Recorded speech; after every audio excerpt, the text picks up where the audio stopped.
There was supposed to be a subtle fade there, but let me just hang on a minute. Hang on a minute.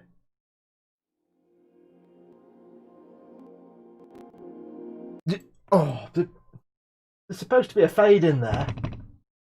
Give me a minute. Oh, that's really annoying. This, hang on. Global transition fade. There you go. Hang on a minute.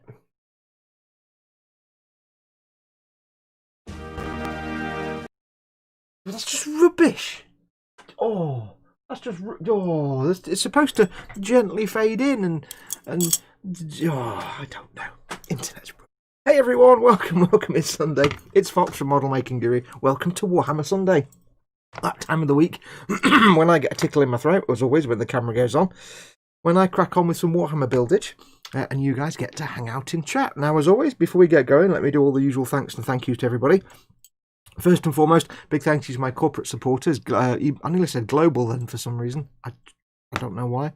emodels.co.uk and goblingaming.co.uk. Both your one-stop shops for all your model making and tabletop gaming needs. Links to those guys in the description below the video. Please use those links if you wouldn't mind. Check out their stuff. And also use those links because those links tell them I sent you and I get some income from that, so it helps me out massively. And also big thanks to my patrons and channel members. My patrons who became patrons by going to patreon.com/modelmakingguru. And also my channel members who became members by pressing the join button under any one of my videos. Both those groups of people are absolutely awesome. They pay my wages, they keep the lights on, they keep the streams going and keep me in content. So a massive thank you to both those groups. They are all beautiful people, so big thank you to all of them. And of course to you guys. Now, yes, if you remember, we're going to be cracking on with the Ork Wazbom Dakkajet thing. As always, this is one of my streams, and the main focus is not really what I'm doing here, but you guys hanging out in chat. So if you're watching this and you can't see the live chat, there's... Oh, hang on. You know... Oh, hang on.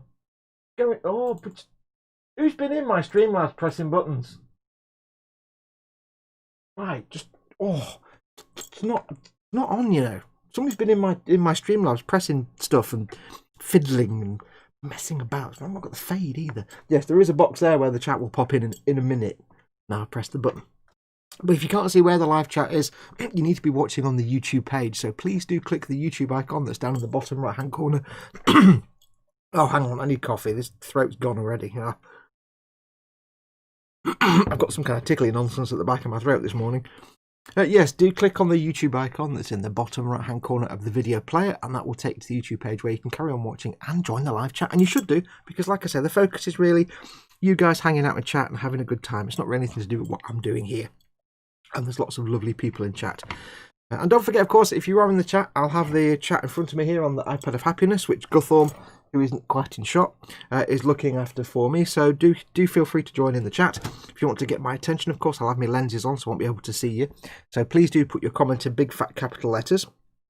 Or if you wish to, you can make your comment really obvious and help support this channel at the same time by using the super chat button or doing a sticker, both of which earn me a little bit of income, but also make your comment and put it in a coloured box, and I can't miss your comment then. So do feel free to do that.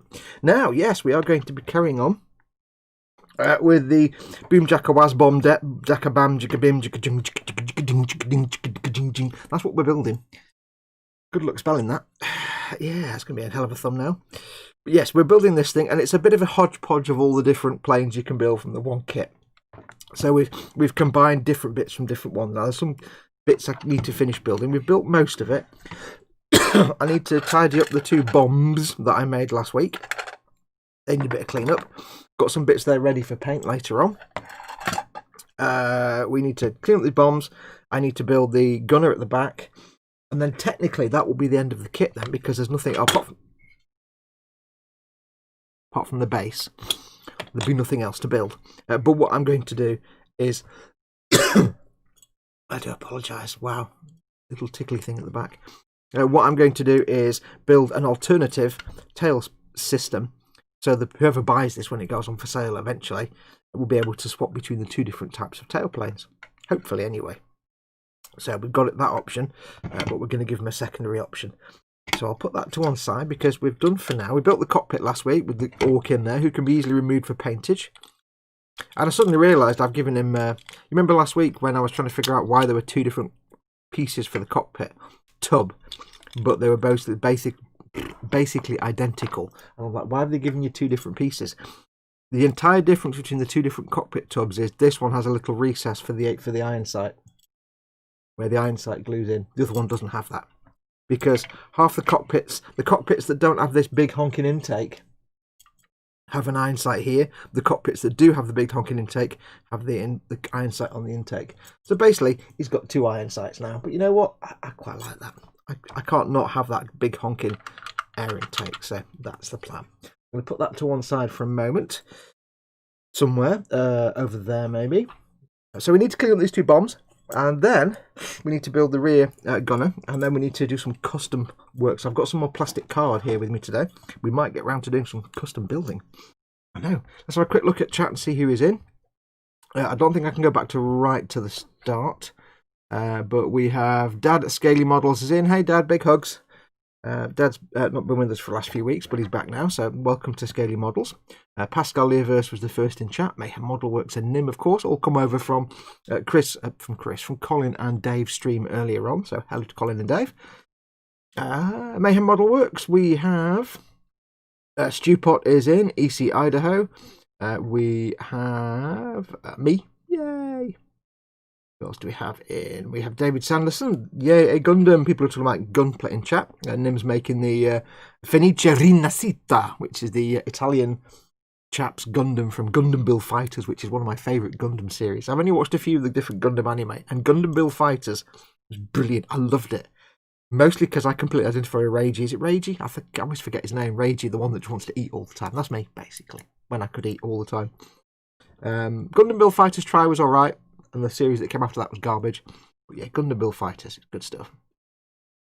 Nimcinder, Dad says, first stream I've made for a while, so what's on your bench and what's in your belly, folks? Asks Dad. So, of course, what you're working on right now, it doesn't have to be a model kit, it could be anything creative. You could just be making your dinner. That counts, it's baking something. So, what you're working on right now, and what's in your belly, what have you had for your dinner? Or what you... Hello? Scaly Model, super chatted. Oh, Dad. Oh, my throat. That was a lovely super chat of £5. Thank you very much, Dad. That's very, very kind of you. And if you can see there, that little blue colour thing here, that's what a super chat does. It gives you a colour bar where your comment is. There's no way for me to miss your comment. When I've got my lenses flopped down like that, that's just a blur. So if you do it in capital letters, I can just about see there's a comment needing my attention. But if you do it in a super chat, even better. Plus, it helps support this channel. Thank you very much, Dad. That's very kind of you. Big hugs to you. Anyway, yes, Gundam Bill Fighter is one of my favourite Gundam TV series. Who else have we got in? I've forgotten what I was talking about now. Nim is in, of course, obviously. Yes, mention belly. What you're working on, and what have you had for your dinner, or what are you going to have for your dinner? I'm working on this, and for dinner tonight, I think Mama Fox just wants ham and chips. So we've got a tin of ham, like a teardrop-shaped tin of ham that's... I think it's got the turny key nonsense. I hate that. It's like, look, give me a tin. I've got a can opener. Don't be giving me this stupid Ponzi key that's going to be a pain in the butt. Yeah, don't do that. A tin of that and some chips. And I'm going to have... I'll make something else. I've got some onions or something. I'll find something else to put in with it. I don't know yet, though what. Scale Model Muse is in. Welcome, Muse. Common Road Junction is in as well. Welcome to you too. Mayhem Model Works, we've already done. Who else have we got in? If I miss anybody, I do apologise. I'm going to turn the brightness up on my iPad because I can't quite see it. There we go, it's better. Bill Cropper. Bill Cropper says, hey, did my parcel arrive? Seriously, over a week ago. It's not arrived yet. Keep in mind, Bill, because you're shipping from...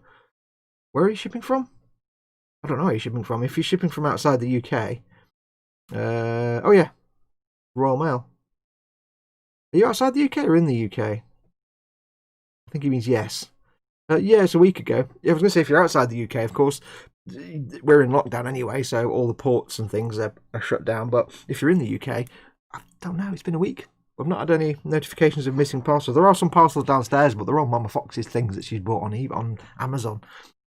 She just buys things on Amazon. And she buys things that are useful, but then she buys tons and tons of pointless, useless things. So, I don't know. I really rue the day I gave her access to Amazon. So nothing yet, though, Bill.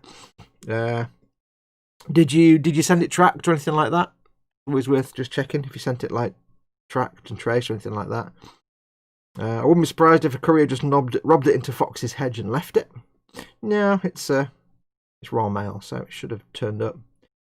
Who else do we have? Comero Junction we've done. Scale Model Muse. Missed anybody out? But welcome, Bill.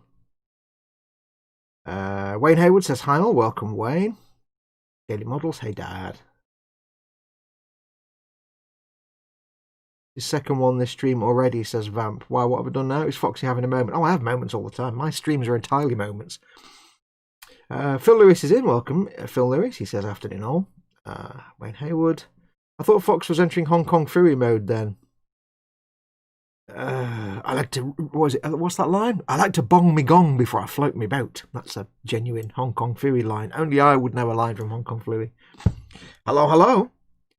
Where are we? Muse is in. Vampy's in.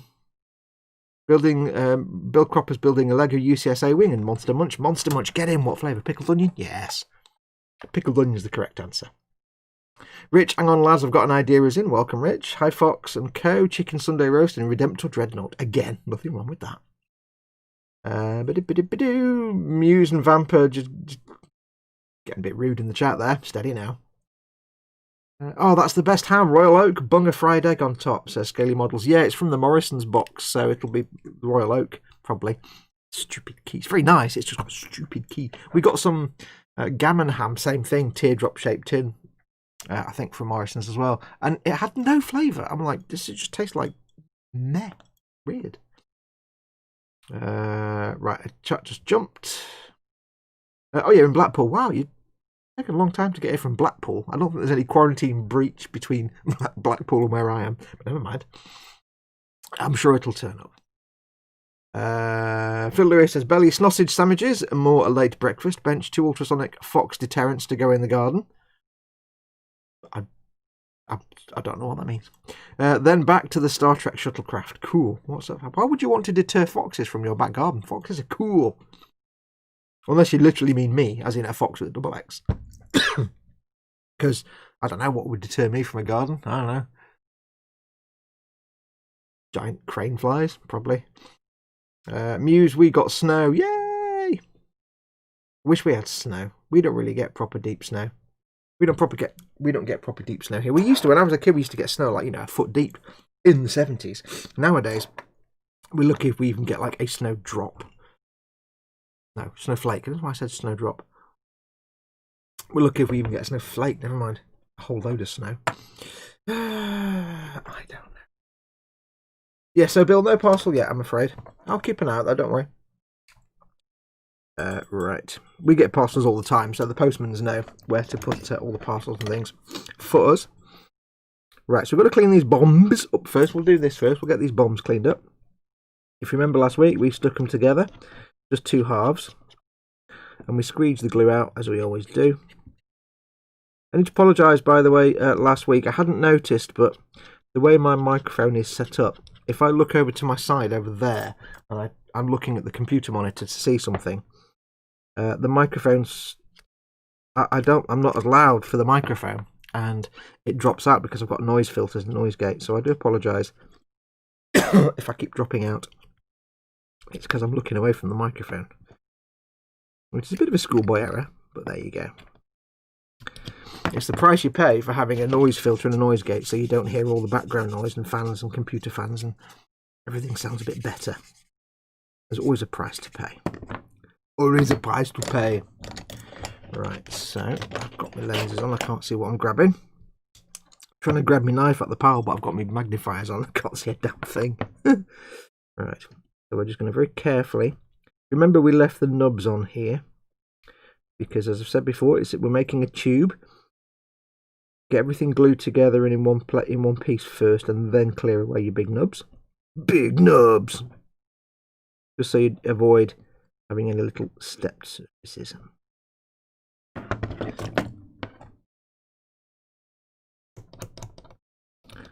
Right, there we go.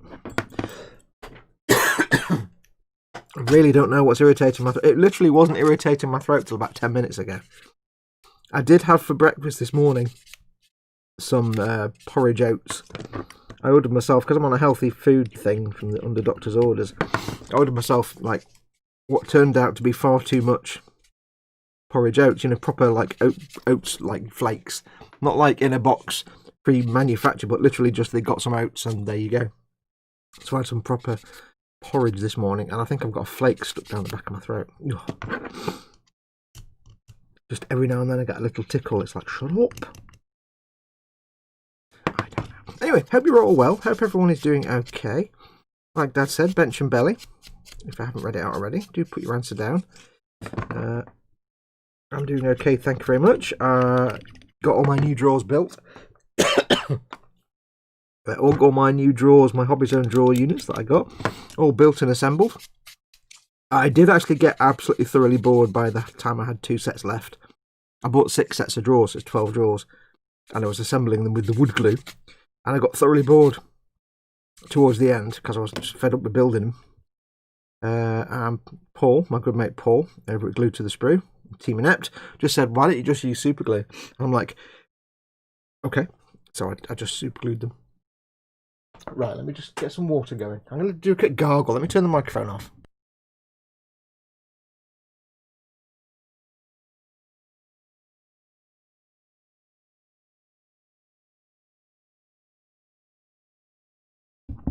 Sorry about that, folks. It's really annoying, but I can feel this little tickle at the back of my throat.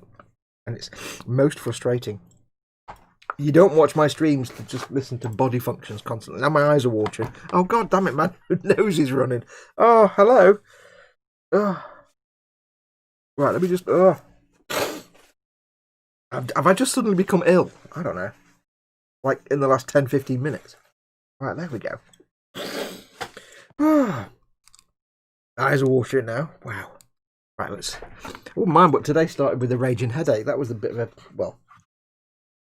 I thought to myself, I'll treat myself to a lie. And the alarm went off.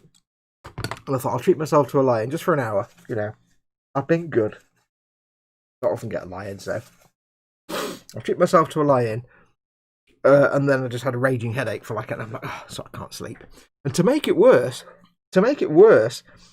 I updated my phone, my iPhone, yesterday. And now we've suddenly got new setup for the clock and reminders and for clocks and alarms.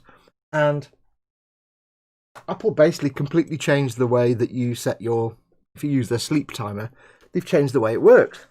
You set it differently. And you have to, first of all, the first time you set it, I'm still wiping my nose. The first time you set it, you have to do it from the health app, which I've never used because it's irrelevant to me. But now they force you to do it at least once. So I'm like, that's not a problem, but you're now asking me to use a new system I've not used before that I don't understand how it works, and you've changed the way all the buttons work, but it's actually 5 minutes before I'm due to go to bed. I'm half asleep, I've not got my glasses on, and I can't see any of the options, and now you give me all these instructions. I'm like, what? So I got round it in the end, went to bed, alarm goes off. I thought, right, I'll just set myself, you have a sleep timer, you turn that off, but then I have to set a normal alarm. So I'll just set a normal alarm for an hour's time.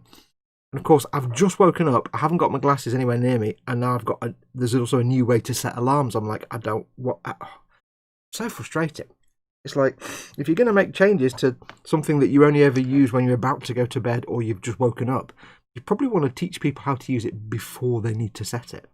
Because that's just really bad planning, Apple, you know. Honestly. I was like, listen, I'm in bed, I've just woken up, I don't know what even day it is, I don't even know who I am, and I can't be figuring out a new menu right now. I can barely see the hand in front of my face, never mind new menu options, you fascists. Bad planning. I mean, the new setup's fine, it's just not something you want to try and figure out, you know, 1:30, 2 o'clock in the morning when I'm trying to get to bed and I'm a bit asleep and I've not got my glasses on. I don't know. There you go, there's my rant for the day. Moving on. I hope you're all well. A little bit of a step here. This particular part here didn't go together quite as nicely as the rest of the bomb, or at least the bits I've sanded so far. Continue on.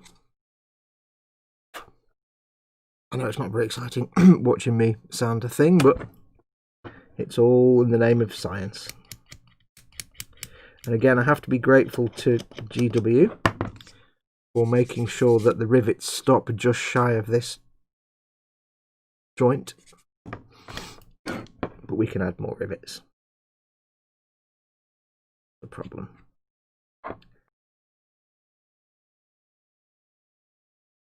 Little line between here. What I'm going to do for this bit though, there's 3 rivets on this plate here. Oops. This is the exception. They've got 3 rivets on this plate here. Now I need to get rid of the gap, the mould between them, the seam line that I made with the glue. I'm going to shave those rivets off.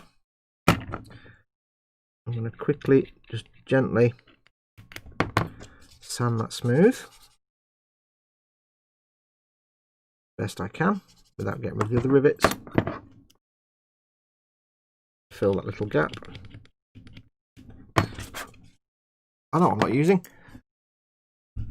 I'm not incorrectly using my sanding mat. That I didn't know I was using incorrectly till Kenneth told me I was using it incorrectly. Apparently this is for cleaning up your sanding sponges. It's not actually for sanding on top of, but I didn't know.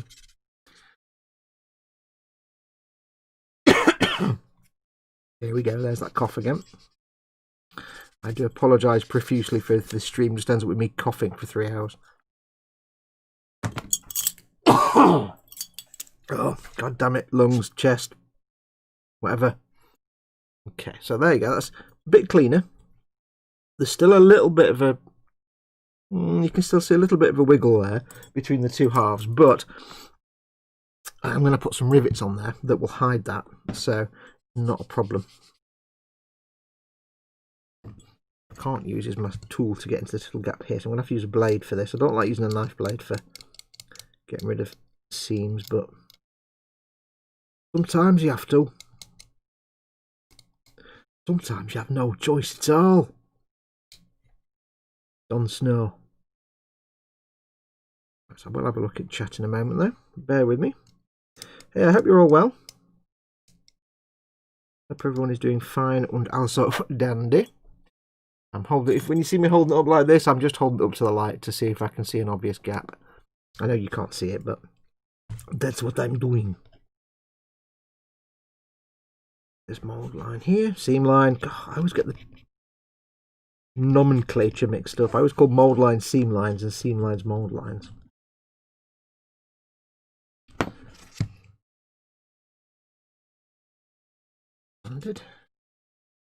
I've not really got any news to reveal. There's no news, nothing been going on this weekend. Been working and streaming. Although this week coming up, I received a package but 3 days ago, or 2 days ago, from the eModels. And it will be something, next week I am working on the thing that eModels have sent me, exclusively. So work on the Lehman Russ will stop next week. Because next week I'm reviewing something for eModels. And by reviewing, I think I said this last week, by reviewing, I don't mean opening the box and looking at the parts, because that's not a review. That's opening the box and looking at parts. I'll be getting the kit, looking at the parts, opening the box, obviously, looking at the parts, giving my opinion of the parts, and then it will be time to build it and paint it, and then do a review. That's how reviews work. For all of you out there, you can't review something if you haven't built it. You can only give your opinion on bits in boxes. Again, we've got 2 rivets on these bits here, so I'm going to have to replace these.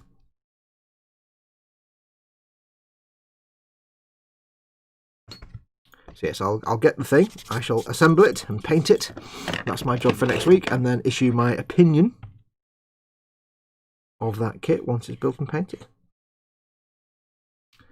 I'll be giving the video to the guys at eModels to go on their channel, of course, and then maybe a week later I'll put it on mine. But it's part of the fact, it's actually an ICM kit, and it's part of the fact that eModels are now actually sponsored by ICM. Yes. So they've sent me an ICM kit. It's a new ICM kit. Brand new. Well, I say brand new. It came out in October. New release. So I'm going to be building it. It'll be a little bit different. Not majorly different from what I normally do, but a little bit different. That's vexing me now. I can't get this to sand. I can't tell if this is actually a line or if it's just the texture. I think it might be the texture. I mean the colour.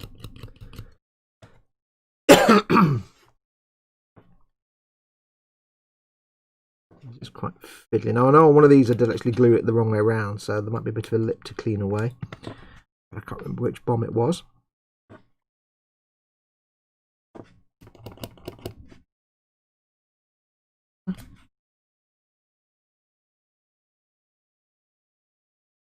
It is difficult to maintain a curve, but that's why you get this curved edge on these things. It can be difficult to maintain a curve sometimes. You just have to kind of wing it. But that's why you do get a curved blade on this, you see, because when sometimes you want to do a curve, you can do it like that. Like that, you see. Go there, and that can go there.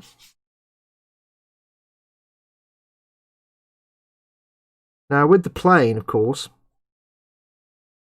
I don't mind the plane looking a bit rough around the edges and having a few bits and bobs that aren't particularly looking fantastic because the plane is made of scrap.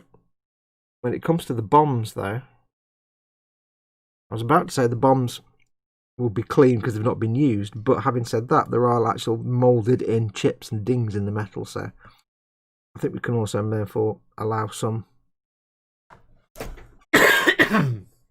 excuse me, I do apologise.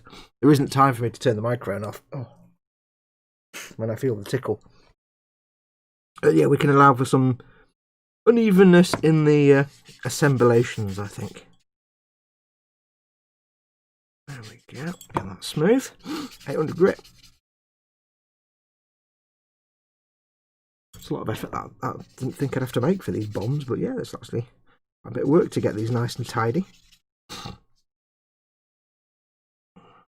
That's there. Trying to be careful. I'm trying to be really careful not to take off any unnecessary rivets, as in unnecessarily take off any rivets, to use my words correctly.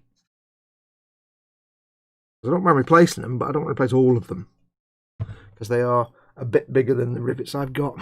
So I can't get too crazy. Still not fully satisfied with this little gap here. It's like a little bit of a visible step. Yeah, so anyway, that's what I'll be doing next week, is that little build for e-models. And I won't be filming it as a full, like, you know, step-by-step build and paint process. It'll just be like, here's what's in the box, there's a look, then I'll do a quick sort of montage of me building it. And then it'll be the final reveal. This is what it looks like when it's fully built and painted. Just to give my opinion on it.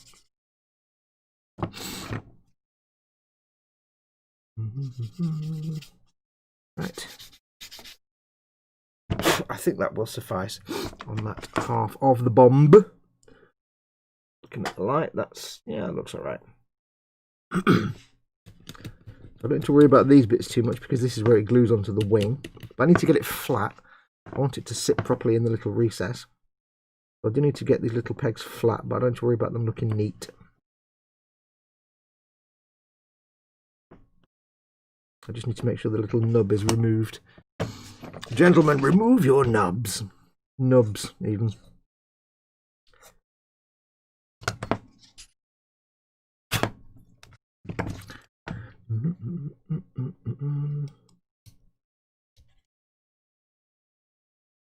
Mold line down here that's actually really tricky to get to.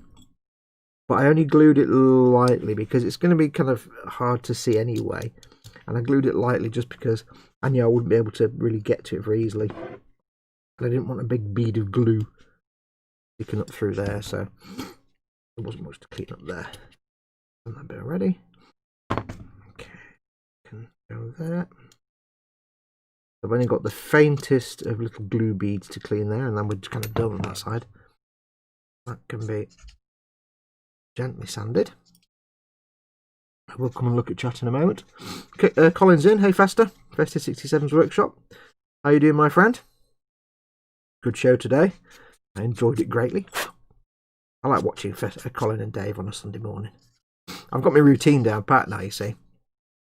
I don't do a lot of work on a Sunday because it's like from 12:30 I'm watching Colin and Dave, then I'm doing my thing, then in the evening, then I go and make the dinner and stuff, and in the evening I'm watching Chris or Ted or both.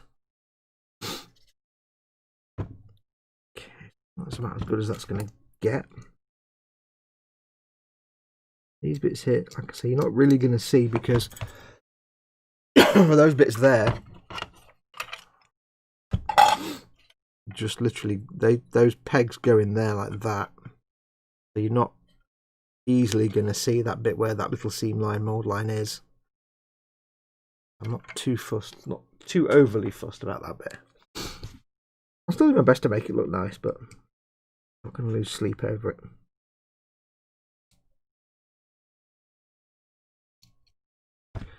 Yep. That one. Nubs, says Mayhem. Nubs. Yes. That's the other thing you can do if you want to get my attention is chat, is just at model making guru, at me in the chat, because then it puts my name with an orange. It does that. I don't know if you can see it. There's a label in the way. It does that. It puts my name with an orange thing, and therefore I know there's a comment for me then, because my name is glowing in orange. Chris would like that. It's always a bit of an orange thing for Chris, isn't it? Right, so I think that's that one just about done. Oh no, hang on. Where's my little gentle file? There's a cap on the end there.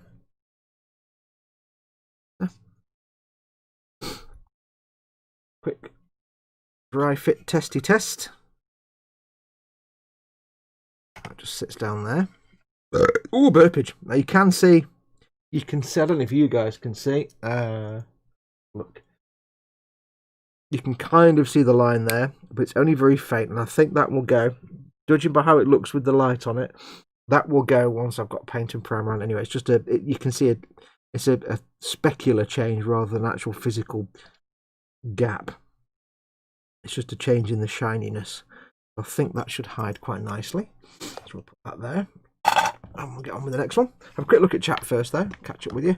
I do apologise for the sniffles and coughing. I'd clearly have just come down with the flu instantly. Like, within 5 minutes of starting the show. Take my socks off because my feet are too warm. There we go. Right.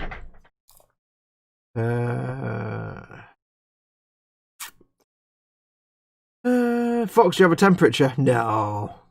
It's just, I always get sniffles when the thing is when I'm doing a stream, the lights are on and it's really hot with all the lights on. So I tend to get a sniffle. And the only reason I have that cough is because it literally is, I can feel something at the back of my throat, like a little flake of oats or something. Something's irritating the back of my throat because I've swallowed it with my breathing holes. Fox, you'd always be welcome in our back garden or even our front garden, although I'd rather hope you'd come knock on the door. Yeah, I probably would. I'm not going to get access to the fridge if I stay in the garden. Belly, glass of milk and milk chocolate cookie dough bites. I may fall asleep unconscious. Bench is something uplifting from The Mandalorian, hopefully. I'm loving The Mandalorian so far. But thank you for your concern, David. Also, hello, David. Jamie's in. Hey, Jamie. That's why I like my Droid. No BS changes, says Muse. Might want to say about my iPhone. Normally, the change is fine. It's a logical change. It's just it's a completely different menu to way to physically change the number. And I'm like, I wasn't expecting it, and I was trying to go to bed and I didn't have my glasses on and I was asleep.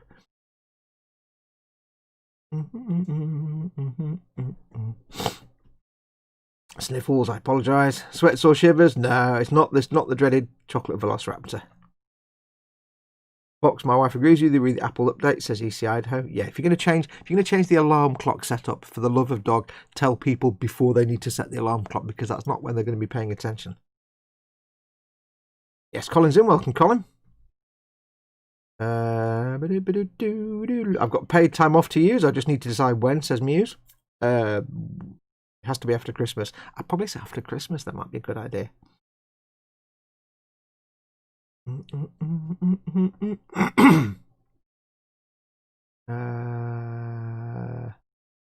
Stuff I want to get from E-Model, says Common Road Junction. Don't forget, of course, E-Models are doing their Black Friday sale this Friday, I think the 27th. Up to 15% off, so make sure to take advantage of that.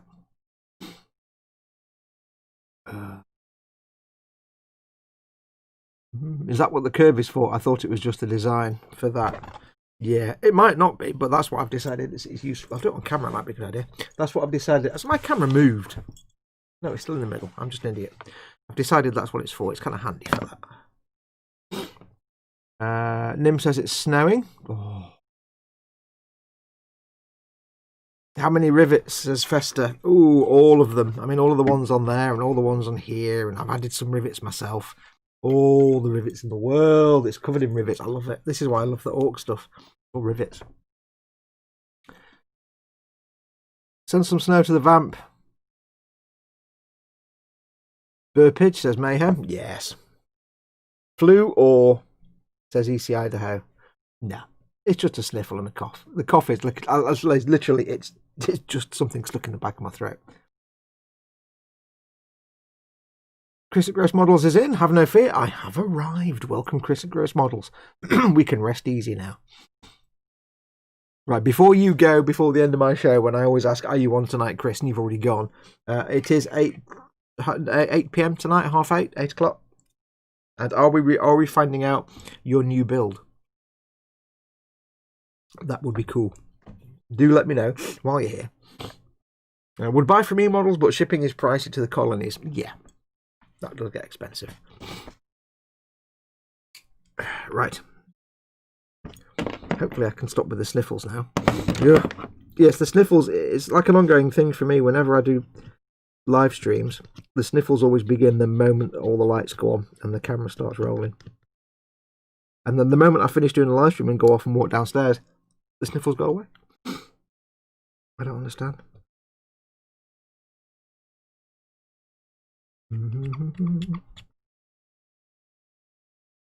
Do exactly the same on this bomb. Get rid of all the nubs. And seams. Not mold lines, it seams fox.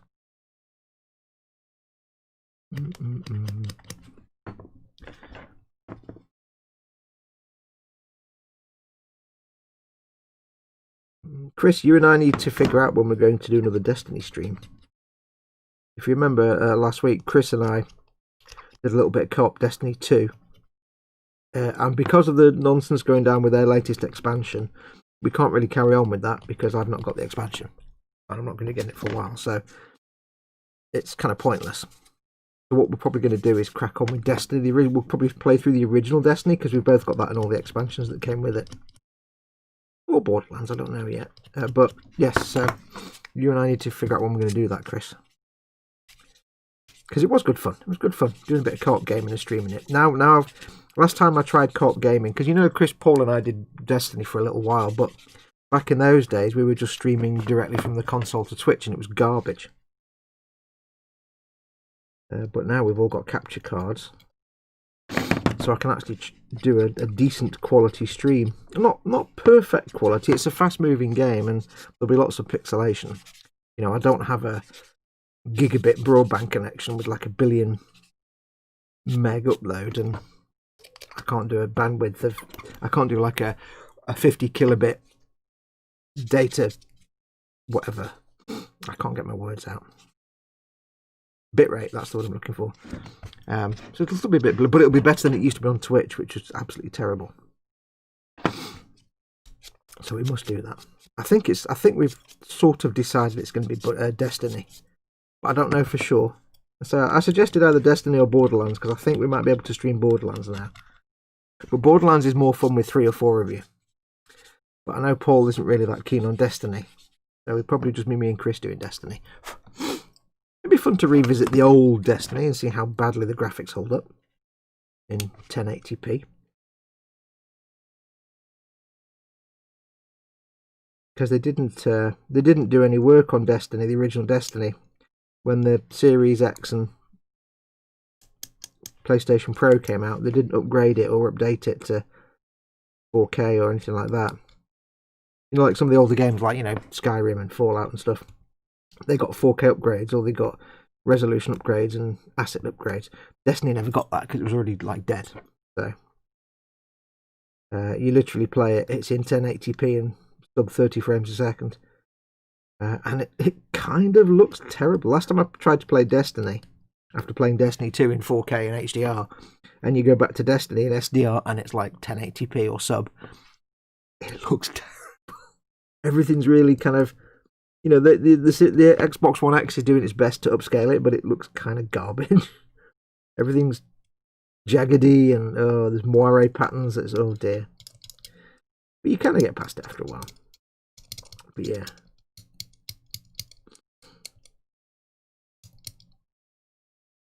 We should do that. We should do that. I did suggest Borderlands as well, but I think Borderlands would be more fun if we can get 4 of us to do that. Assuming we can stream that. Because the problem with Borderlands was the Gearbox, you weren't able to stream it from your console to Twitch directly, or from your console to YouTube if you're on PlayStation directly. Because Gearbox blocked it for various copyright reasons. But I don't know if you can stream it if you're using a capture card. So I don't know. I've got to figure that out. Probably not, but it'd be good if you could. Then it needs to be 4 of us playing that, because really you want at least 3 of you, if not 4. You can do it with 2 of you. More fun if there's more of you.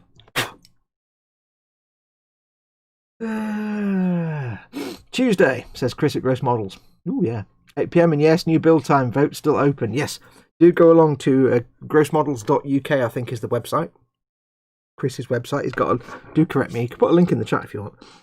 Chris has got a little poll going on of the sort of for the next build for his Warhammer Sunday, and it is one of 2 or 3 different things, and he's just looking for people to vote on which one they want the next build to be. There's a few Ork bits. There's the Ridge Racer, and there's some a big box selection of Night Haunt from the Age of Sigmar nonsense. You can go and choose which one you want to be the next build, and he's revealing that tonight. I think it's grossmodels.uk, I think. Camera? Yeah, it's wrong camera.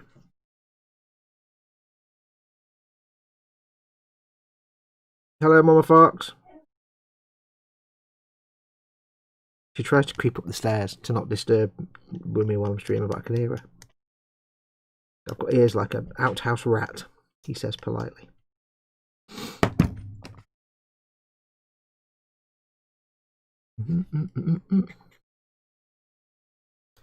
Yes, it's a real shame with Destiny 2, because I love the gunplay. I love the physical act of playing the game. I don't play co-op. I don't play multiplayer or anything like that. I don't do the PvP. I don't do raids. I don't do strikes. I just like sitting there and playing it because it's great fun. I would sit there for hours just in the European Dead Zone and just go round and round and round. But since the new expansion came out, if you don't buy Beyond Light, there's really not much you can do, and most of the locations are now gone, so it's a bit rubbish, really. I'm just going to put it to one side now. Sniffly nose again. It's runny nose this time. Runny nose time. Hang on.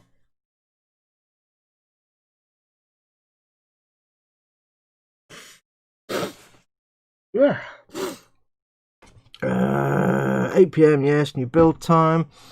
Tuesday, maybe Tuesday. Sorry, you will have forgotten what this is about. Shall we play Destiny on Tuesday?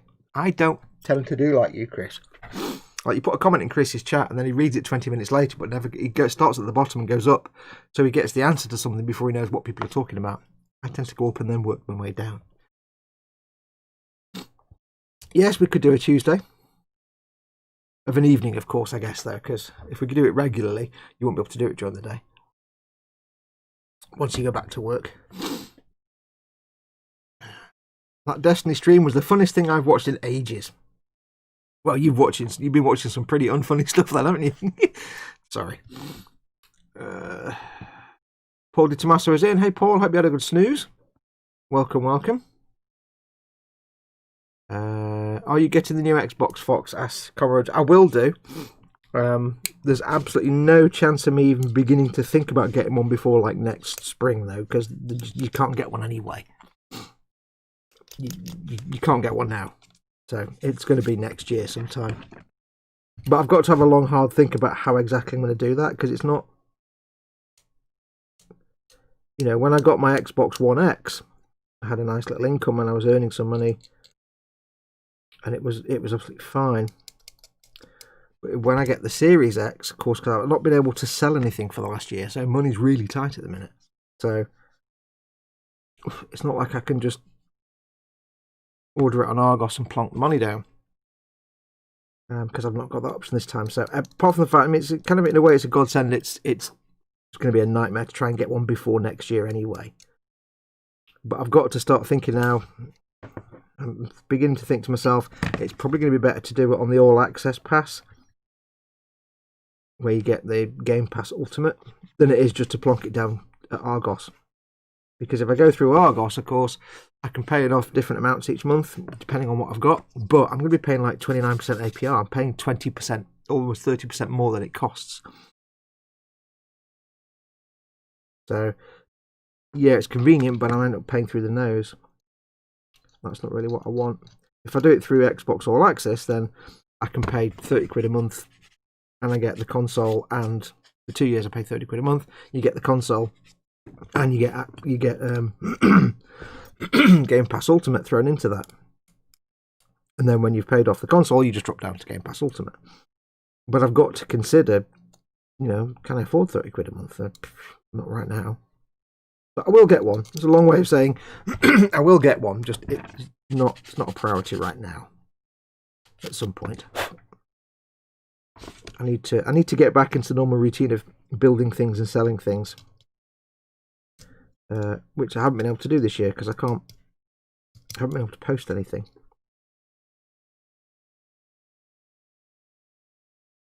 I'm hoping soon to snag myself a printer.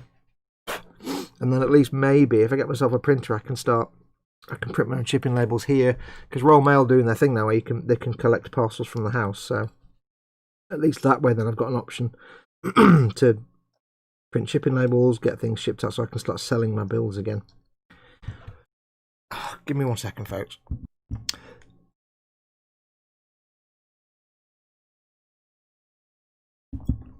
God damn it, this coffee throat. Gosh darn it. Right, there we go. This one's cleaning up a little easier than the other one. Need to take those rivets off again, don't I? Rivet. So I don't know. It's not. In a way, it's lucky that it's not going to be really obtainable till next year, and there's no games coming out right now for it that I would want to get anyway. I mean, if I get one, I will just be playing Fallout 4 and Skyrim on it, and Elite Dangerous. So I know that I still want one because I still want better loading times and everything else, but it's not like there's an overwhelming reason to have one right now that is like a new game. So in a way, I've got the pressure's off there a bit. But we shall see. We shall see. But yes, I will get one eventually. My big worry is, though, with the Series X, is that when it comes to Fallout 4 and Skyrim, my big worry is that instead of just Skyrim and Fallout 4 being backwards compatible and maybe getting a bit of an upgrade to 60 frames a second or something, that they're going to say, right, but now what we're going to do is we're going to release a new version of it, like they did with Special Edition for the X and PlayStation 5. For the X, and I'll start that again, for the PlayStation 4 Pro and the Xbox One X, they released a whole new version of Skyrim, Special Edition. My big worry there is if they do that and say instead of just making it backwards compatible, you can buy a whole new version of Skyrim, the saves weren't cross-compatible. I had to start a new game in Skyrim Special Edition. And if I've got, a year of streaming Skyrim under my belt, and now I get a new edition, I can't just carry on. And I wouldn't want to start again. So we've got to hope that the original one stays backwards compatible, even if they do release a new version. Because I don't want to have to start my Skyrim and Fallout streams halfway through and restart them, because that would just suck. We shall hope and see. Quick look at chat. Chat has just massively jumped. Waves at Mama Fox says Muse, thank you.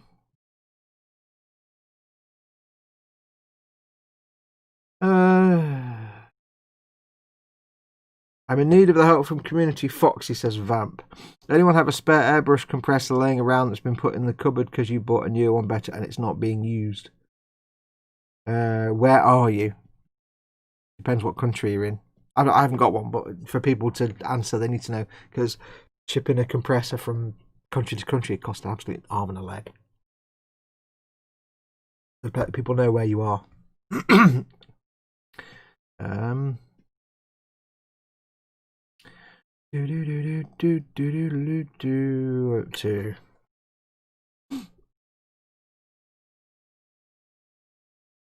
EC Idaho. No one stocks Tamiya paint anymore here. Where are you, EC Idaho? You're in Idaho. That's a stupid question, I suppose. The poll is actually on my YouTube channel community page, says Chris at Gross Models, but you can see the kits in a link here. Okay, I thought it was on your website page. I'm a special.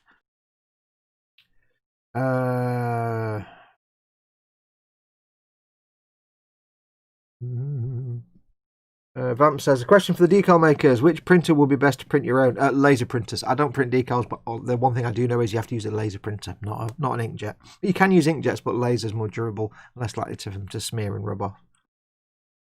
He's in South Africa. Ah, okay.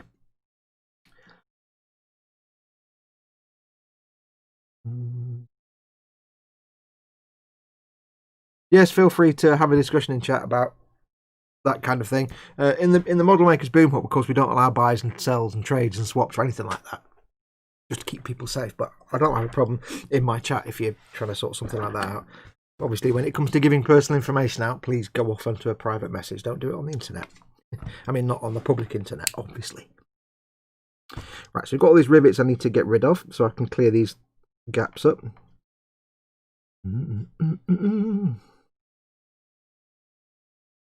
Go.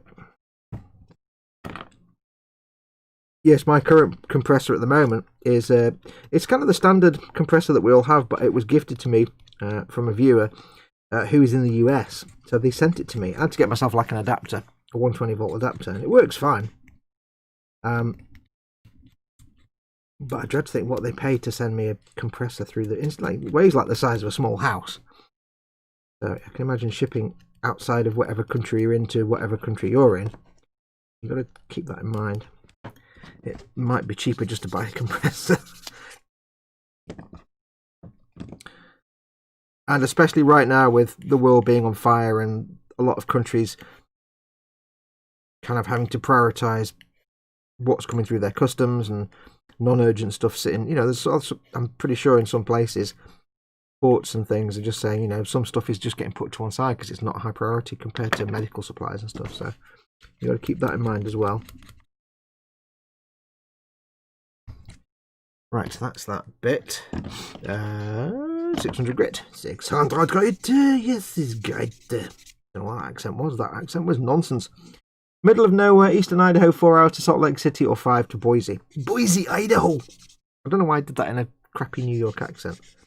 Boise just sounds like somewhere in New York, though. It does. I don't know why. I know it's in Idaho. Boise just sounds like it should be in New Jersey. Boise in New Jersey. I've just offended all the Americans. If I don't offend at least one nationality in one of my live streams, then I'm not doing my job. Park the car in the car. I still can't do Boston. The car park near the harbour. Wicked awesome. I can't do it. I can't.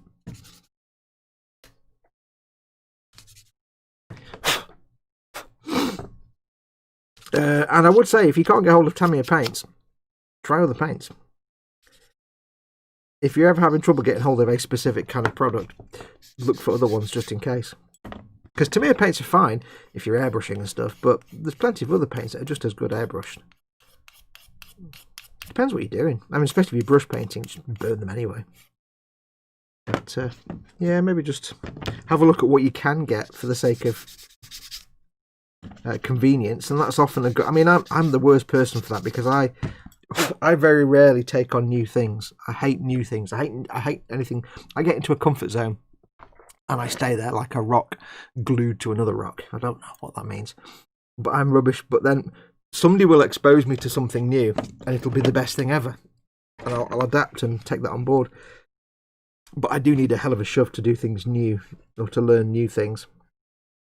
So it's not really, I don't really take my own advice there. But yeah, when it comes to, I was always a Tamiya paints guy until I started doing more brush painting and stuff, and I was like, oh, you know what? There's other paints out there.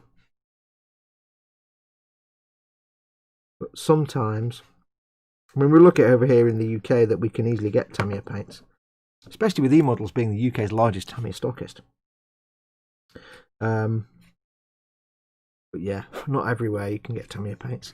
It may just be worth considering other brands that you can easily get online, I guess. Boise, Idaho. Why did I think? Why does Boise sound like something in New York? I don't know why. It does to me. I'm not American, so I don't know why. It seems natural to say Boise in a New York accent. I know it's not really a New York accent. It's not one of my streams if I don't offend a country or butcher some sort of dialect or accent in some way or other.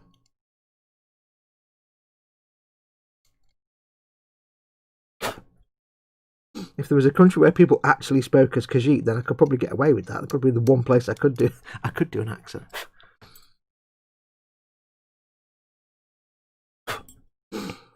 Right. I'm moving to Warhammer, and converting their silly names to things like Olive Drab and Desert Tan, etc. can get Warhammer and some Model Master until they are discontinued. Yeah, I mean, Warhammer's good stuff if you're brush painting. Citadel paints are, in my opinion, the best paints to brush paint. If you're airbrushing, though, they're kind of the least practical because you've got to fart about to get them out of the pots.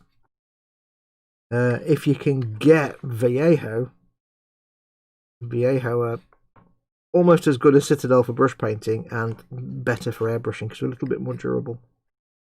There's nothing wrong with Citadel paints to airbrush. They go on beautifully. They are really nice paints. They're a little bit delicate, though. They can easily be rubbed off, so if you are airbrushing them, just make sure to wear gloves and make sure to just treat your model gently. Because this kind of handling I've been doing now, if I was handling a model like this and painting it and airbrushed it with Citadels, they'd have rubbed off all the edges by now.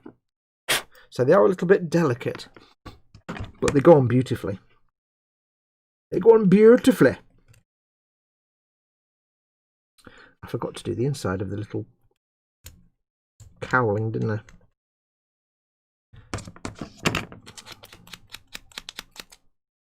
I don't know why, but for some reason this morning I found myself sitting at my computer watching videos featuring owls.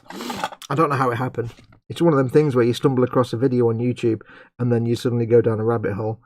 And I found myself sitting there watching videos about owls. It was a pleasant half hour. It's quite... If you're ever in a bad mood and you always want to cheer up, forget cats and puppies, just go and watch videos with owls in them for like 10 minutes. You'll cheer up. For some reason, lots of Japanese lots of videos about owls are Japanese. I have no idea why. Right. I think that it looks terrible, actually. I can just see a bit there that needs cleaning up. It's pretty bad. On the other one where I tried to keep that seam line quite small, on this one I failed miserably. But again, you're not really going to see that very easily, because it's the wing attachment point. I like the fact there's a wire on the bomb, that's quite cool.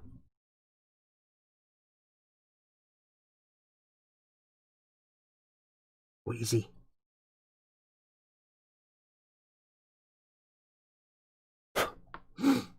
See, when I say Boise, all I can hear in my head is Jay from the Skeptic's Guide to the Universe saying, "Who's that noisy?" There's a rivet I need to replace there because it's been snapped off. We can do that. I can do that. I can do that. Pinged a couple of rivets on there, but that's fine. I think they're nice and clean. Did you hear about Rockefeller the Owl? I think that's what probably set me off this morning. I probably read that. And then for some reason then I was probably looked up something and ended up on YouTube watching videos of owls.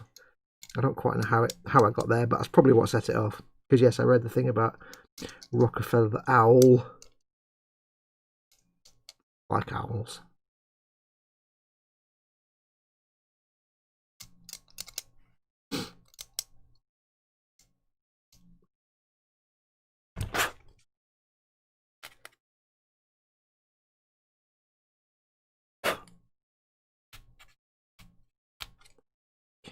mould line this time, not a seam, a mould line from these little stabilizer fins.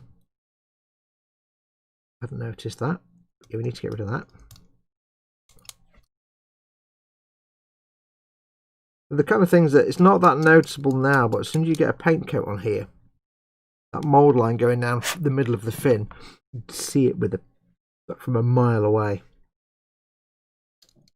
So best to get rid of it now while you have the chance.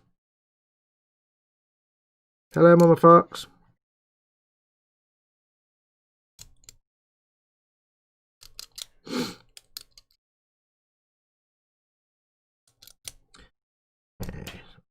This,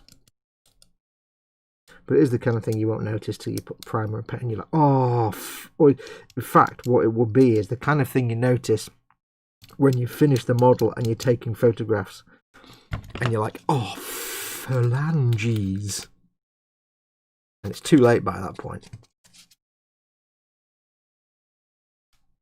I mean, when you prime a model, ideally what you should be doing when you do your primer coat on a model, you shouldn't just prime it and then paint it. Ideally what you should do, especially if you're doing lots of like cleanup work all the time, you should always prime it and then give it the once over. Just go around it and look at it with a critical eye and just look for things where perhaps you've not filled the gap very well, or you've got a mould line or something. It's what you should be doing as a matter of course. I'm terrible for it. I just get it primed and then I paint it. I always forget, but you should be taking advantage of that primer coat just to give it a quick once over and look for anything that you've missed and then clean that up. That's how you should be doing it. One of the best techniques if you've done any gap filling with putty is to fill the gap, prime it, even if you just prime that spot, prime it and then have a look and see, because primer coats, they really will bring out any little imperfections. When it's shiny plastic like that, it's really hard to see imperfections very well. You can see them but not very easily. As soon as you get a primer on there, it's like whee, all the imperfections in the world. What's chat doing?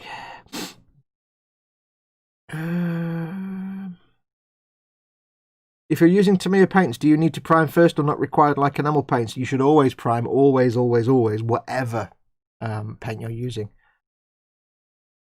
Only reason I ask is I used to use Humbrol enamel paints and never primed and paint stayed on. Yes, the paint might have stayed on, but it will really easily come off and it may eventually just peel off by itself. Paint is not designed to stick to plastics. Now, things like lacquer paints may stick, or Humbrol enamels may stick because they create like a film around the model. So, you know, if I put paint, say this is plastic, and I put paint on the surface just there, it might peel off. But if I put paint round the surface, it might grip.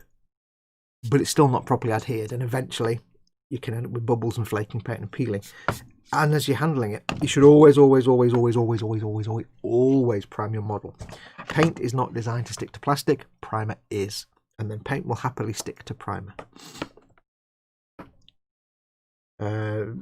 Ultimately, if you're going to put hours and hours and hours into the preparation of a model, you know, to make it look nice when you paint it and everything else, why would you go to all that effort just to have it undercut by the fact you've not primed it?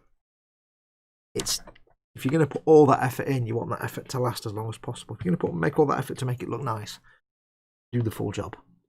But yes, you should always prime it.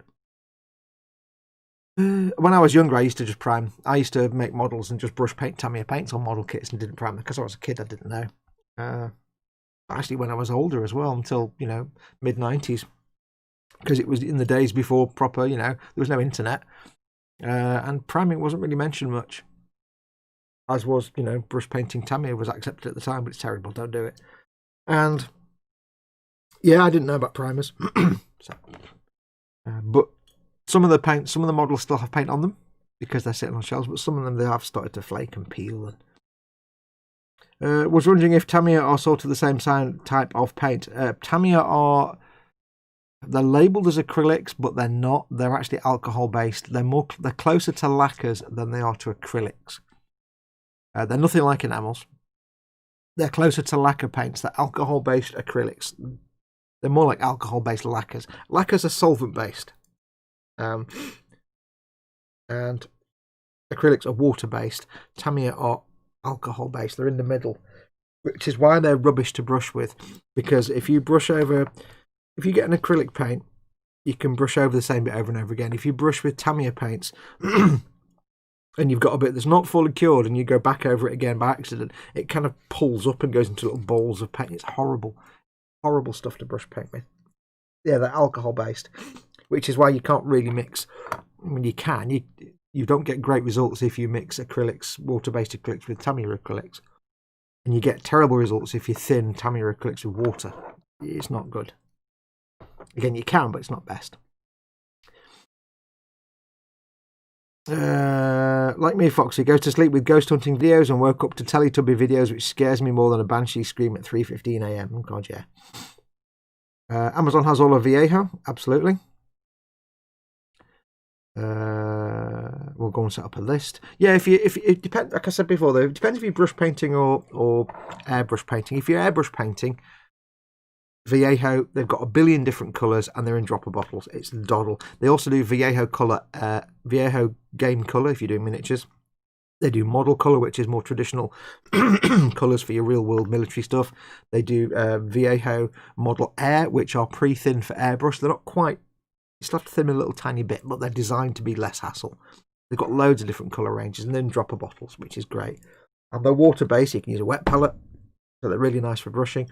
But Citadel, they do go on beautifully, but they're a pain in the butt to get out the pot and to thin. You have to thin them a lot.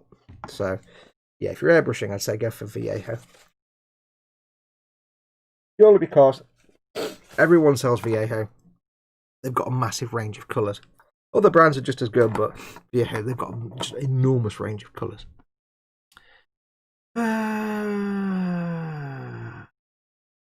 Goya Midag says scale model vamp. Who here does RC drifting as well as scale models? I don't know.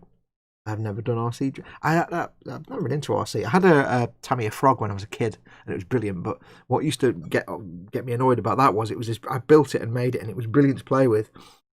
But it had the little sort of the ratchets or whatever you call them for the front steering were plastic. So you have the cog with the teeth in it, and the bit that goes around for the steering rack. And because they were plastic, the metal cog used to skip in the plastic thing, and it was just like, click, oh, your wheels are suddenly not straight. So you put them in place and you lock them, but then the tracking goes, and it's like, pink, right, now you drive. It was really annoying. Every time I hit a bump. Yeah. Brush painting can be done. It takes patience, though, says Muse. I assume that's with Tamiya paint. Yeah, you can do it, but you have to get them thinned exactly right. You have to paint them in exactly the right way, and it's just not worth it. It's like saying, I want to get from London to New York. I can get on a plane, which is the common way of doing it. I could walk it, but it'd be really inconvenient, and it's much better to get on a plane. Same with Tamiya. You can brush them, but you don't want to. If that's what you're talking about, I don't know.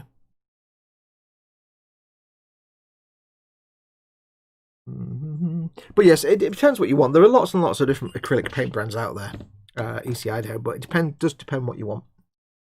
And you don't need to be beholden to any particular brand. I've got drawers here in front of me that are full of Vallejo paints. I've got now like 8 drawers full of Citadel paints. I've got a tub full of Ammo by Mig paints, but I don't tend to use those very often. I'm giving away all my Tamiya paints because I hardly use them anymore. So giving all them to my mate when he gets back to me. I need to sniffle. Give me 1 second, folks. Sorry about that. I didn't want to loudly sniffle down the microphone. Right, so we've done them 2 bombs. Boom. I wouldn't want to brush paint anything larger than a postage stamp with Tamiya. You can do tiny little details. You know, the little things like that, but just, they're not. You wouldn't brush paint that with Tamiya paints. You could brush paint it with Citadel paint. It'd look fantastic. But yeah, no. I still have my 82 Tamiya Blackfoot monster truck. Wow. Ostrich 90 Trillion is in. Welcome, Ostrich. And it was him that said I wouldn't want to brush paint anything larger than a postage stamp. That's the other thing as well with water-based acrylics. You know, if you're painting, say, a figure, you can do glazes where you can build up skin tones and things. Say I'm painting I'm painting this guy here. I'm painting this orc pilot, and I want to get some nice shading on his bare flesh from dark green to light green. I want to accentuate the musculature. Look at the muscularity. And I want to get that nice sort of depth to it, give them a three-dimensionality. You can do that with acrylics because you can build up glazes. You can dilute them down. You can thin them. You can use glaze mediums. You can blend. You can do transitions from one to the other by building up transparent layers. You can't do any of that with the Tamiya paints. You can't put them on a wet palette because they're alcohol-based, alcohol and water. You can't do glazes with them. They're alcohol-based. It flashes off. You just can't do it. So yeah, I tried. No, not good. Right, let's get back in there. Right, so our Vallejo-like Citadel paints. Yes, that's a Vallejo paint. They're basically like Citadel. They're water-based acrylics, but they actually come in dropper bottles. So when you want to fill your airbrush up, here's the trick. With Citadel paints, you have to empty the whole tub of Citadel paint into a mixing device of some sort, add lots and lots of thinners, and then you've got something that's thin enough to airbrush, and you've used a whole pot. With this stuff, you put... What I tend to do is I get like... depending on the paint, this is game colour, so they're quite thick.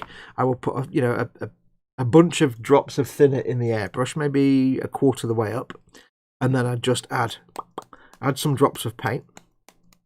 Swoosh it around a bit. Is it thick enough? A bit more. I just get it to that thickness of skimmed milk, and that's it.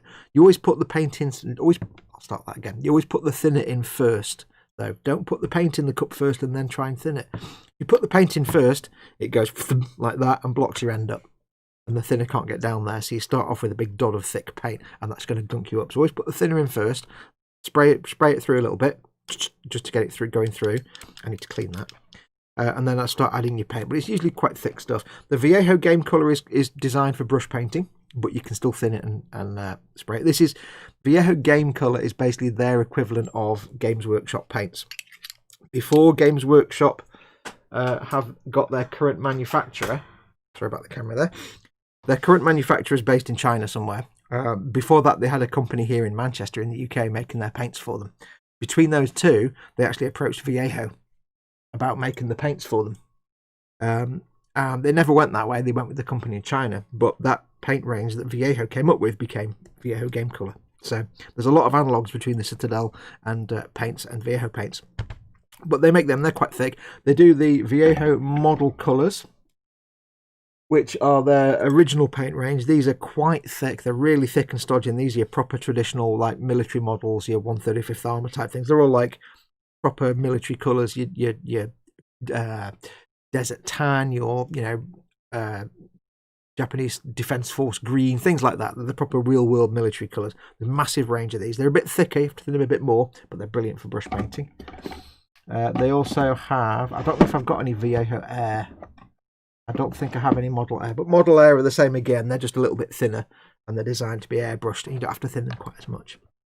But yeah, they're basically they're brilliant. They're all water based, so you can use them on a wet palette just like you can with Citadel. Are Vallejo like Citadel paints? And Mew says they're better. Vallejo are far better at airbrushing because they're more convenient. So I think Citadel are better at brush painting because they self-level even better. But they're pretty close. They're much of a much. I think Citadel paints are a little bit more opaque.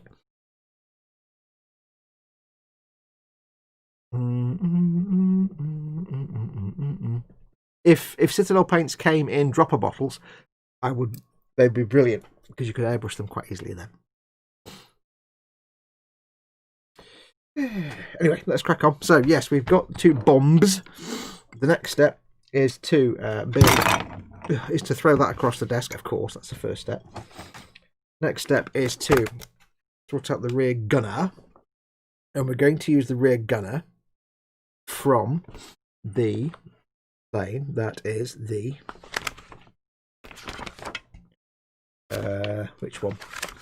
I can't find it yet. Going for the burner bomber because it's got the kind of proper B-52 style double cannon thing. Sniffles. God, I apologise. So let's just take that tailplane off for now. I don't need that on there. I don't need this at all. The bombs can go over there. That plane can go over there. No, the tail wasn't glued on. That's deliberately not attached. Citadel have air paints though. Yeah, they're still a little bit too thick, but they still come in the stupid Citadel pots. Good luck getting a smaller amount of paint from a pot that shape into your airbrush. You have to go like that, and then it goes everywhere. And it's just, yeah. This is why I have like little paper cups, and I take a whole pot, I dump it in, I add my thinner, and then I decant it into a dropper bottle. This is why it's a pain. The air paints are quite good, but they still need a little bit of thinning, but they're still in these stupid little bottles, which makes them thoroughly impractical for dispensing into an airbrush. And they're still a little bit too thick. They still need a little bit of thinners. And by the way, if you are thinning either, if you're thinning Vallejo, or here's a tip: if you're thinning water-based acrylics like Vallejo, Citadel, Army Paint, and things like that, if you're thinning them with for airbrushing, don't thin them with water. Thin them with thinners. You can use things like Tamier's acrylic X20A thinners. You can use Ultimate Modeling Products thinners. You can use the Medea Iwata thinners. Get thinners. If you thin the paints with waters, it breaks down the acrylic binder chemicals in there and stops the paint working properly. It'll be garbage. If you're thinning for airbrushing, thin it with thinners, acrylic thinners. Or you can use isopropyl alcohol if you've got that, rubbing alcohol. Just as good. Just don't thin them with water for spraying, because you'll just be sadness. Water's fine if you're using a wet palette and you want to just thin them a little tiny bit for brush painting. That's fine. If you're spraying them, don't ever thin with water. Right. Time to build the rear gunner. We will need 58, 55, and so we've got fiddly things to make. Okay. Let's make some fiddly things. We'll get bits off the sprues. We need, there's the grot that we're going to have, I think, in the back gunning area. Do we need those? We should get those parts off now. We need 37 and 33, so that is 37. Oops. Don't on camera it. There's my little receptacle. There it is. I was going to put some rivets on them bombs, wasn't I? But I'll get this bit built first. I can do rivets on the bombs while this is drying. 37, 33 is probably going to be nearby. Let's just make a guess and hope. It might not be. It probably isn't. It will be. Oh, there it is, 33. Okay.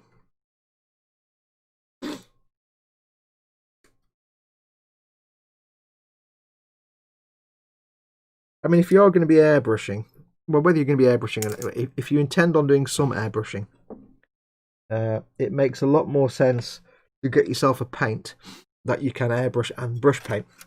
If you get yourself a paint that's only good at only good when it's brushed, then you can't really use that for airbrushing. 34, 35, 36. Choice of head, and I think I shall have. I know you can't really see these easily. I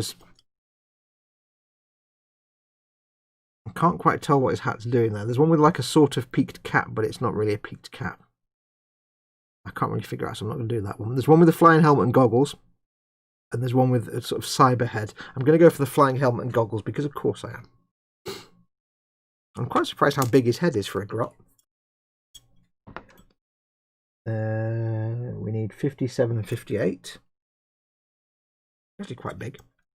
Yeah, so it makes sense even if you're going to airbrushing, get yourself a paint that's also works well as brushed, because you might decide to do some brush painting.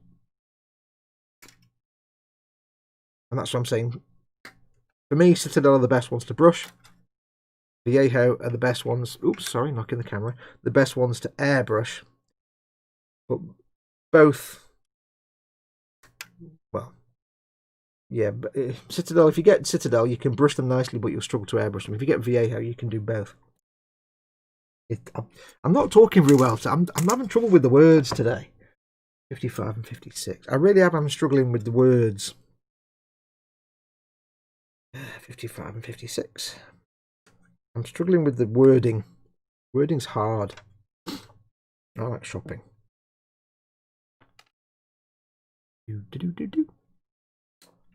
While I'm cutting these off, I'm cutting off the wrong ones. Well done. Don't forget, of course, if you're watching this and you'd like to help support this channel, please do remember to like and subscribe and hit the notification bell to make sure you never miss out. If you would like to, you can support the channel directly by becoming either a patron at patreon.com/modelmakingguru, which is the address on the bottom right of the screen there. 57. Or you can press the join button that's underneath any one of my videos, including this one. That will make you become a YouTube channel member. And whether you're a patron or a member, you get access to most of my video content a week early, advert free. And on YouTube members, you get some little cool emojis. Only a few. I will add more. I keep saying that, and I will do eventually. I'll also stop knocking the camera. I'm not reorganised today. I think I should just stop the stream and go to bed. I'm doing really poor today. We need 60. Is this one? We need the tub. So do feel free to consider becoming a YouTube member or a Patreon patron supporter. Don't forget, of course, I do also have some Amazon stores as an Amazon associate. I earn from qualifying purchases, but there are links to my Amazon stores in the description below the video. Feel free to check those out. That doesn't seem like the right cockpit tub. Or is it? Oh yes, I need that, don't I? I haven't built that bit yet. Hang on. 53 is what I want. Yes, I do have Amazon stores in the US, UK and Canada. If you need to pick something up from Amazon, before you go and buy it, have a look in my 3 store links in the description below the video. Have a look in my stores. It might be that thing that you need is in there. If it's not, drop me an email or send me a message on Facebook or something like that. I can add it into the store for you in a matter of seconds. It doesn't cost you anything, but like I say, I do earn a little bit of income from qualifying purchases, so it will be helping out massively. Especially with Black Friday coming up.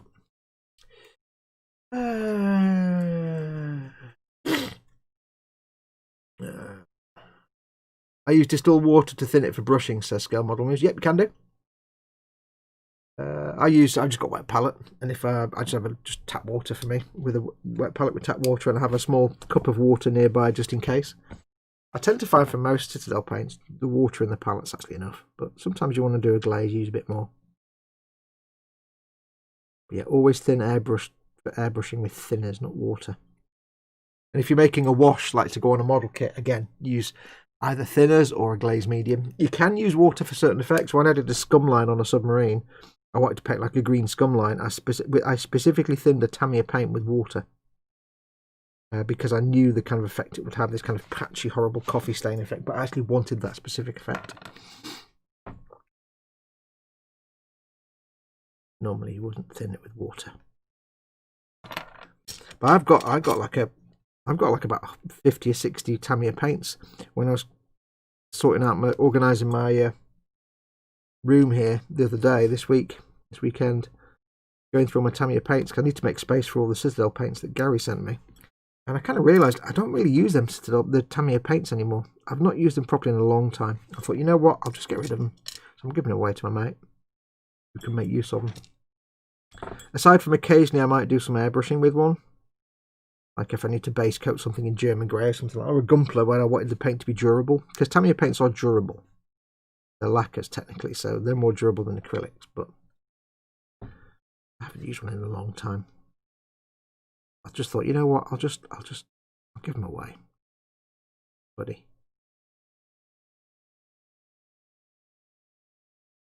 Okay, the knob on that is quite small.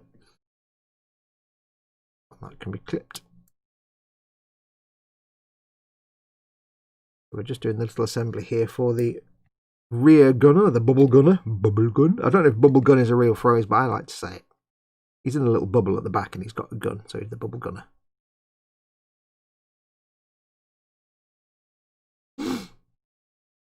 And that's all crud, so that can go in there. Bubble gun. And now for them trimming yard. Potential stability time engaged.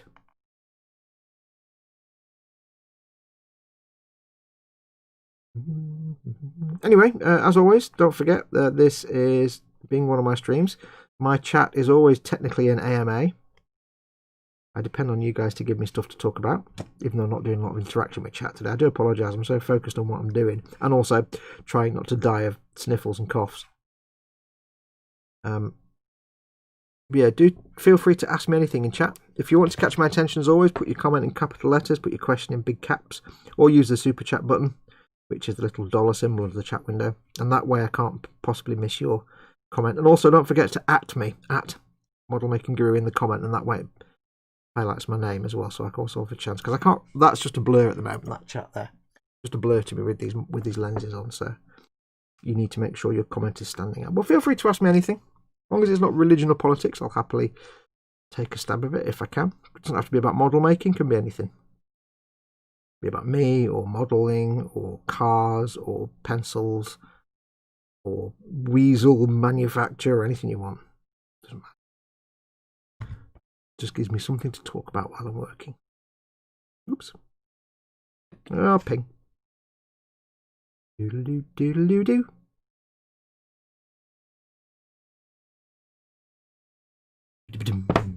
Been catching up with The Mandalorian and Star Trek Discovery yesterday. Man, those are both great series. Discovery's really coming into its own now. It's getting into proper Star Trek territory now. No, it's got rid of the overarching backstory canon. I still got that, but you know, it's getting there slowly. And The Mandalorian, you cannot fault The Mandalorian. There's just nothing wrong with that at all. There is just no way to criticise that series now. It's just great.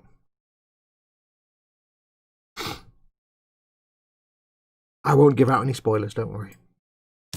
You'll never get any spoilers. You'll never get spoilers from me, copper. Yes, it's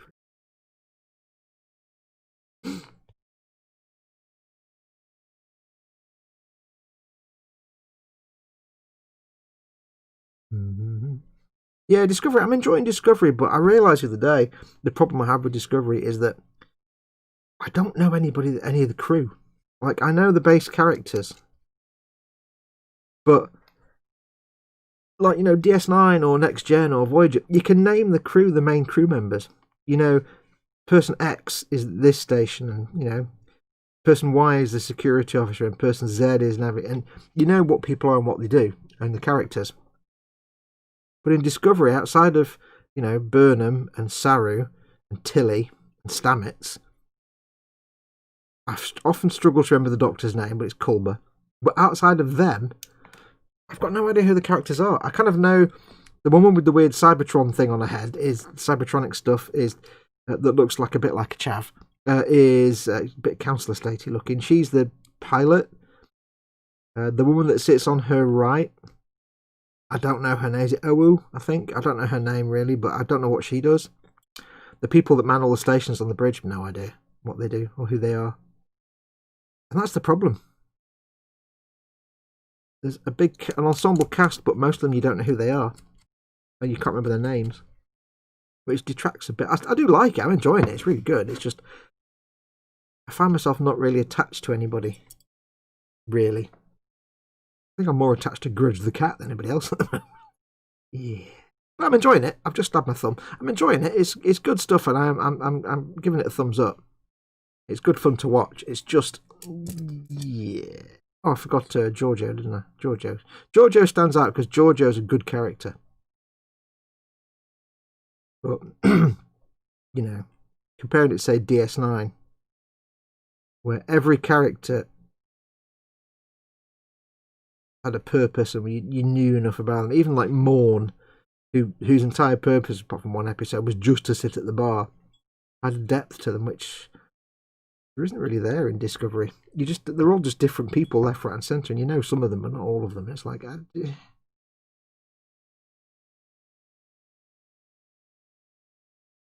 I don't want to give any spoilers, but when they did a thing to one of the characters in the last series, and it's like, well, I don't really know anything about her, so I don't really care. You know, she got one episode where you gave her a little bit of a backstory to it, and then the next one she's gone. It's like, okay, well, not really that invested in the character, so.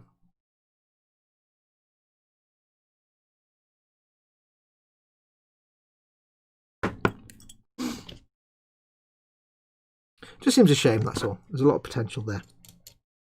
That they just need to. I mean, it's unfortunately started out like a kind of JJ verse style, hundreds of things happening at once, and it was, you didn't know who anybody was, what was going on, and that it kind of managed to shake that off a bit now. But it started with that, and that was the bad move. It needs to focus on the characters now. Yeah, Mandalorian. Oh, Mandalorian. I love the Mandalorian.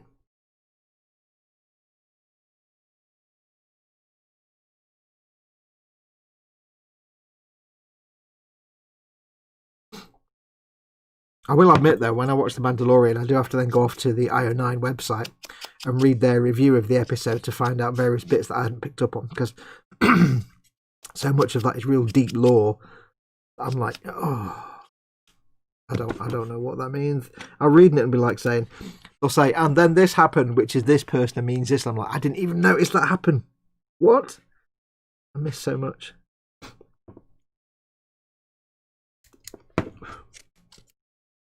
But I'm not going to give any spoilers, but I think there might have been a Dark Forces reference in the latest episode, which was quite cool. It might not be, but it could be. Could be. It'd be cool if it was, because Dark Forces is one of those things that was kind of wasn't kept when they had the big purge and they got rid of all the canon stuff, a lot of the extended universe, and then brought some of it back. I think Dark Forces was kind of cold and wasn't considered canon, or so we thought. That'd be cool. From what I remember of Dark Forces, anyway, the original. Bit of a nub on his arm there. That I can't quite get rid of. There we go. That's it. A bit of a wisp.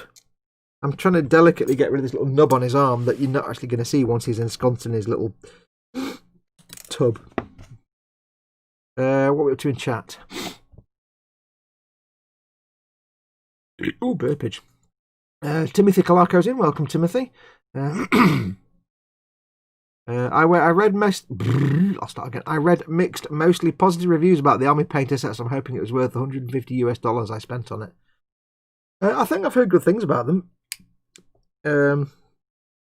Pretty much. Oh, excuse me. I do like their brushes. I've heard pretty good. Hang on, clear my throat.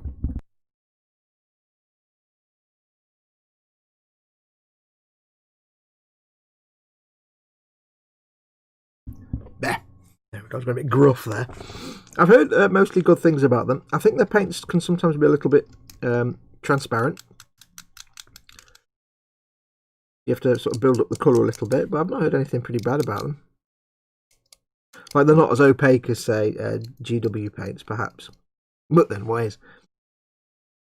So you might need, like, an extra coat here and there, but that doesn't matter.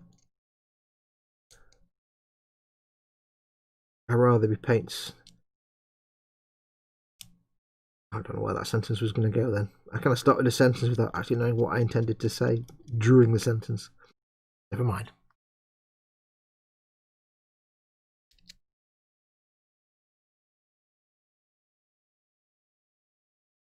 Yes, I've heard good things about them, so I think you'll be fine with your purchase of paints. At the end of the day, there's no real bad paints out there for what we do. I mean, for modelling paints, there are different ranges and they have their strengths and weaknesses, of course. But one paint being more translucent than another doesn't really matter, or more opaque. That doesn't really matter, because that's just, if a paint's a bit more thicker, you can use less coats. If it's a bit more translucent, you use an extra coat on top just to get a nice block bold colour. Not a problem. But I mean, there are terrible paints that you shouldn't use. Like, I wouldn't recommend ever using craft paints, you know, that you go to the craft store and you get the big 500ml bottles. Gee, I need to do my throat again. One sec, folks. Sorry about this.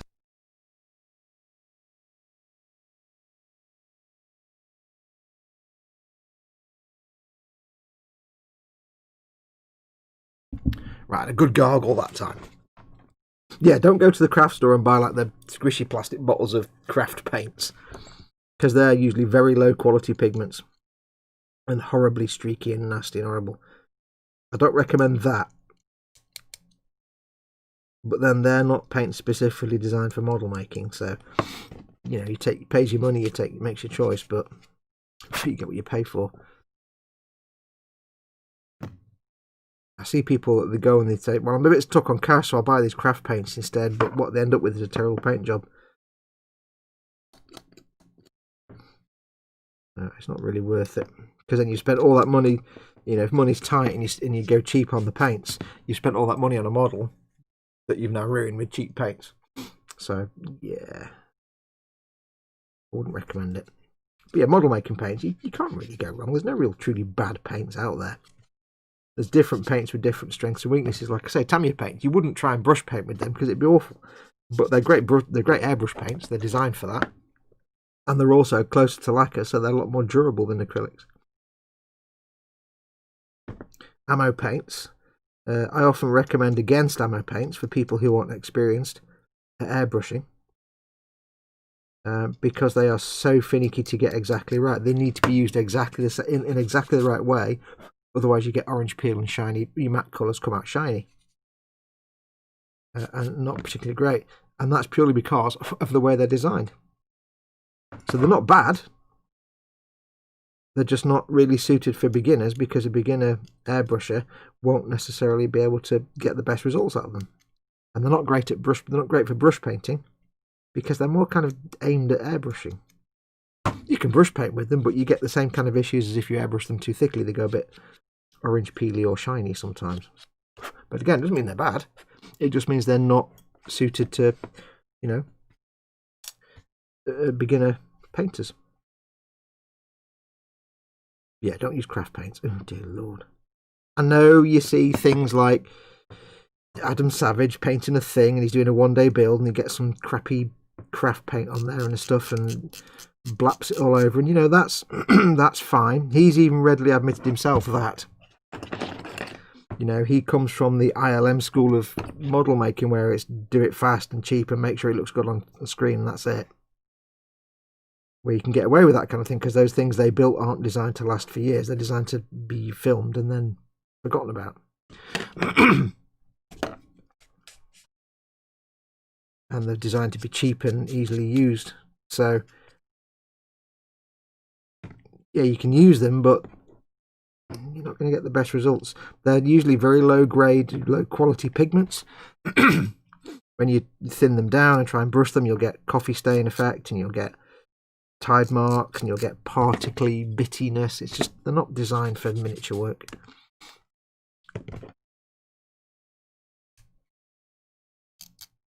Really. I'll tell you what amused me. I was watching a video yesterday where he's building. He was doing some he was customizing the Baby Yoda figure he got from whatever they're called. I can't remember what the company's called now. Anyway, he was customizing a Baby Yoda figure, and he was saying, "I'm going to be using for the first time this airbrush that I've just got. It's this Iwata Revolution." I'm like, okay, that's like 10-year-old airbrush. And he's saying, he's always used this kind of single action Harder and Steenbeck bottle underneath awful single action terrible airbrush that I wouldn't ever recommend anybody use. And he says, but that's what we used at ILM, because it was like built like a brick outhouse. You couldn't destroy it. It was easy to clean, and you could quickly you could quickly use it and stuff. And that's what I've always used. He said, but now I've seen Weta and some other places using this Iwata Revolution, and it's double action airbrush. I'm going to give it, and he loved it. And I'm thinking, wow, it just goes to show, you know, Adam Savage is a master model builder, but even he hadn't at this point used a double action airbrush. Or he hadn't even used a decent airbrush. He'd been using a crappy single action nonsense. So, just goes to show, just because somebody's well known doesn't mean they're doing the right thing. And there's always, it just goes to show as well, there's always room to learn. It was quite endearing. He's like, wow, this airbrush, you can control the airflow separately from the paint. It's just like, yeah, welcome to what the rest of us have been doing for years. I did wonder how long it would take. Quite nice. I never recommend single action airbrushes, they're just garbage. But again, he comes from the film industry where it doesn't really matter. You're not making a work of art. When you're filming, you know, doing something for film, you don't need to make a work of art. You need to make something that looks good on camera.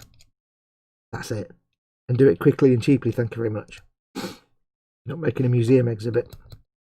You're not making something that somebody's going to scrutinise close up for years on the shelf. Even though they probably will, because it'll get sold, but yeah. I don't even know what the point was I was talking about, and I've kind of got lost in my own conversation. Never mind. What was I talking about? I just kind of wandered off on a tangent there, and I really don't know where I started out. Never mind. So I'll have a look at chat in a second, see if we've got any questions coming in.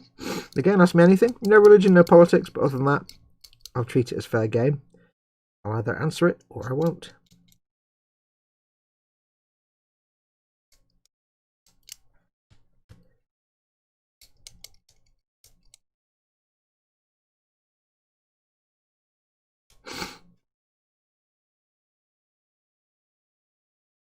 Mold line off. I'm using the knife here because the mold line tool is just too big and gangly for these little tiny bits here where I can't quite get that in.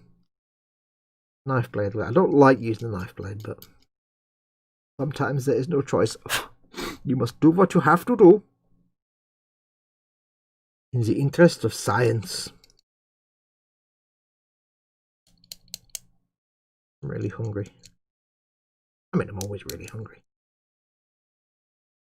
I can't wait to see what Chris's next build's going to be on this stream tonight. I know which one I voted for. I'm not going to say because I don't want to. If any of you haven't voted, go and vote. I don't want to say because I don't want to bias it. Have an undue effect. Okay, that's completely not cleaned up. But I know which one I wanted. See, I like the Night Haunt one, but I said to Chris, I said, if you do the Night Haunt, you've got to do the whole box set. You can't just do one of them. The thing that doesn't float my boat with the Night Haunt is they're kind of all just this. They're all the same colour, but it's not. It looks nice. I like the sort of ghostly effect, but there's not a lot of work to do there. They're beautifully engineered. It'd be fun to watch him build them. But the painting, it's just a few glazes or a few technical paints, glazy effect types, and it's not much to them. Like a figure where you've got like clothing and belts and armour and weapons and stuff. They're just kind of spectral ghosts. So they look beautiful, they look gorgeous, and they'd be great fun to build, but I can't really see a lot of mileage in painting them. Because you'll be doing glazes for those, I think. Glazes would be the order of business for those. I think there's more mileage in the other kits he's got.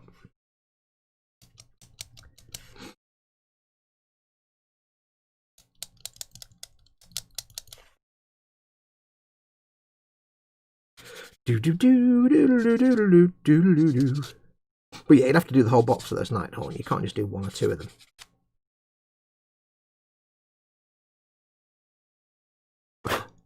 How's that looking? That's looking not bad. This is quite fiddly, this weapon. It wouldn't be so bad to clean this off because it's just like a normal bolter or stubber, but it's got flipping rivets all over it. So I've got kind of fanny around between all these rivets to try and get the mould line gone. And it's a bit of a pain. I think that will suffice. Okay, chat.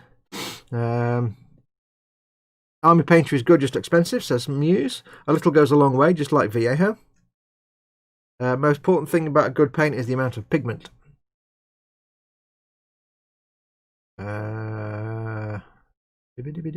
Just stoked that I'll have more than just a few paints that came in the Intercessor kit. Oh, absolutely. Absolutely. AM is back with Splodge. I returned. Discovery got a big whoop of joy when I saw the USS Nog, says Quano Man. Oh yeah. I have to admit though, I was watching Discovery when they went into, I don't want to give any spoilers, but the place where the USS Nog was, let's just say.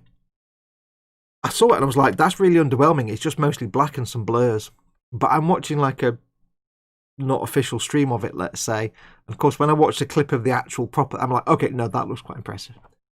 Okay. Because it just looked like a big glowy thing and lots of blurs that was, and I thought, well, the ships are a bit rubbish. But yeah, I saw the proper version.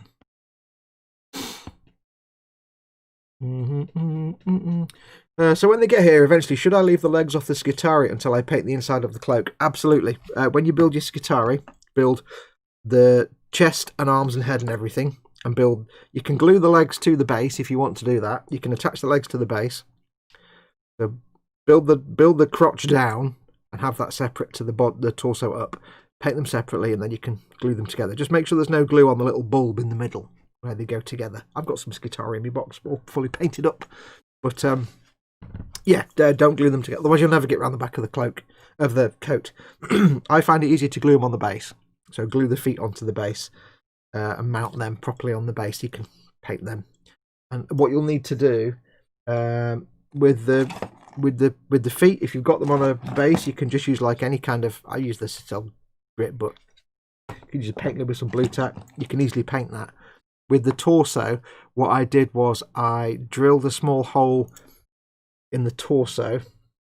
So you've got the torso with the arms coming off there. I drilled a small hole in the torso that was the right diameter for a cocktail stick. And then I just get a cocktail stick, snap the point off, and I got some PVA glue, some white glue, and glued it in place.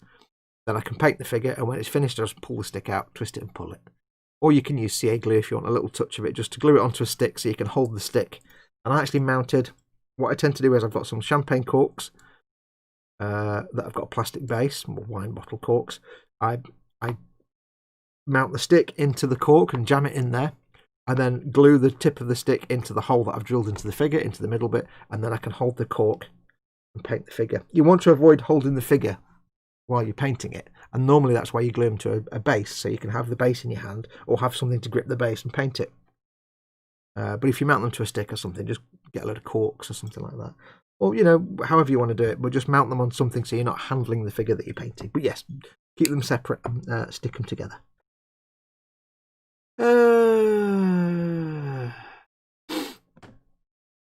My best friend who's coming over uses craft paints to paint his minis. I'm going to show him the light today. Yeah, oh God, dear Lord, please don't use craft paints. It's just don't. There's no good reason to do it. It's like, well, I can't afford the paints. Well, just save a little bit. They don't, you know, if you've got a model kit and you can't afford the paints, then just slowly build up your paint collection before you paint the model.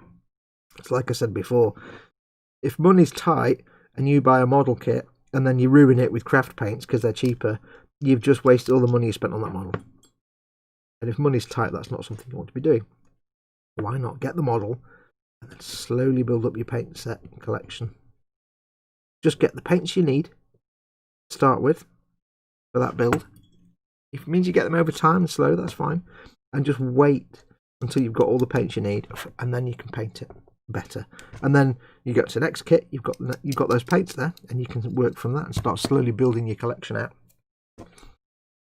Because, you know, the thing of it being expensive is a valid argument. This is an expensive hobby. And it sounds really harsh to say it.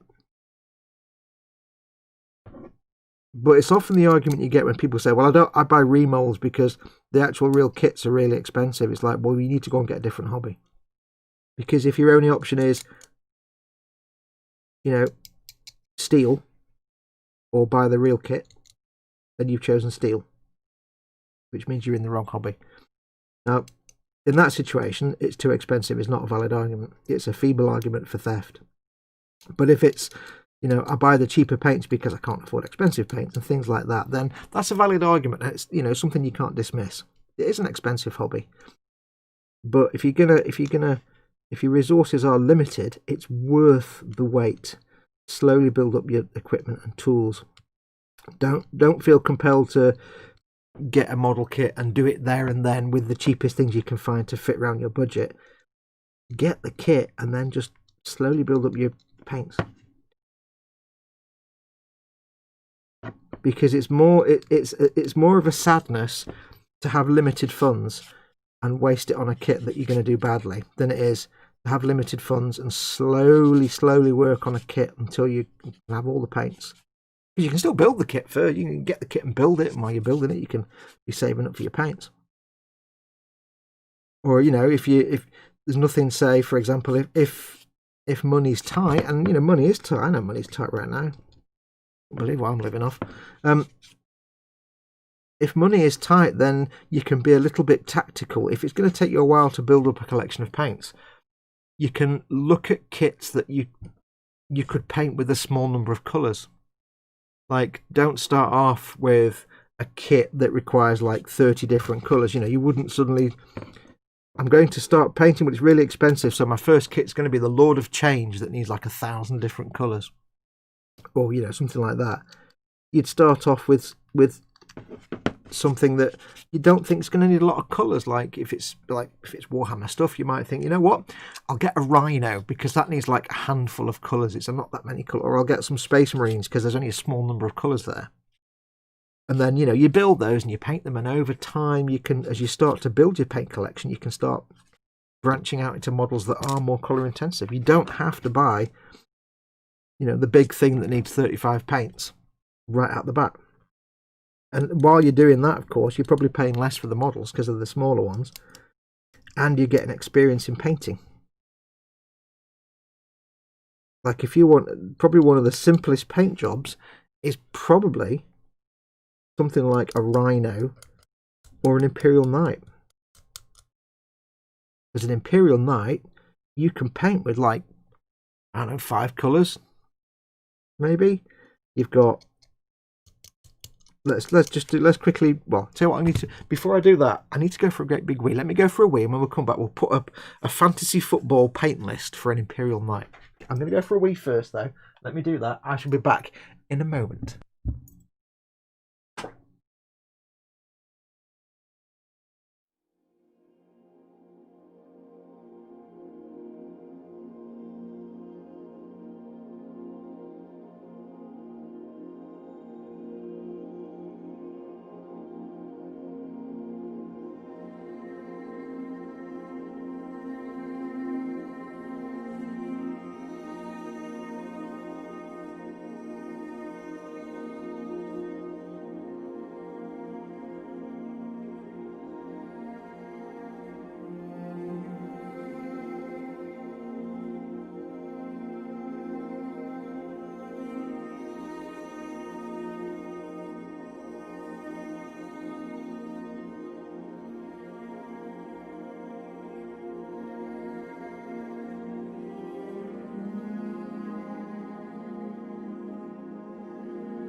Right, we're back. Sorry about that. I try and put it off as much as I can, but sometimes when you gotta go, you gotta go.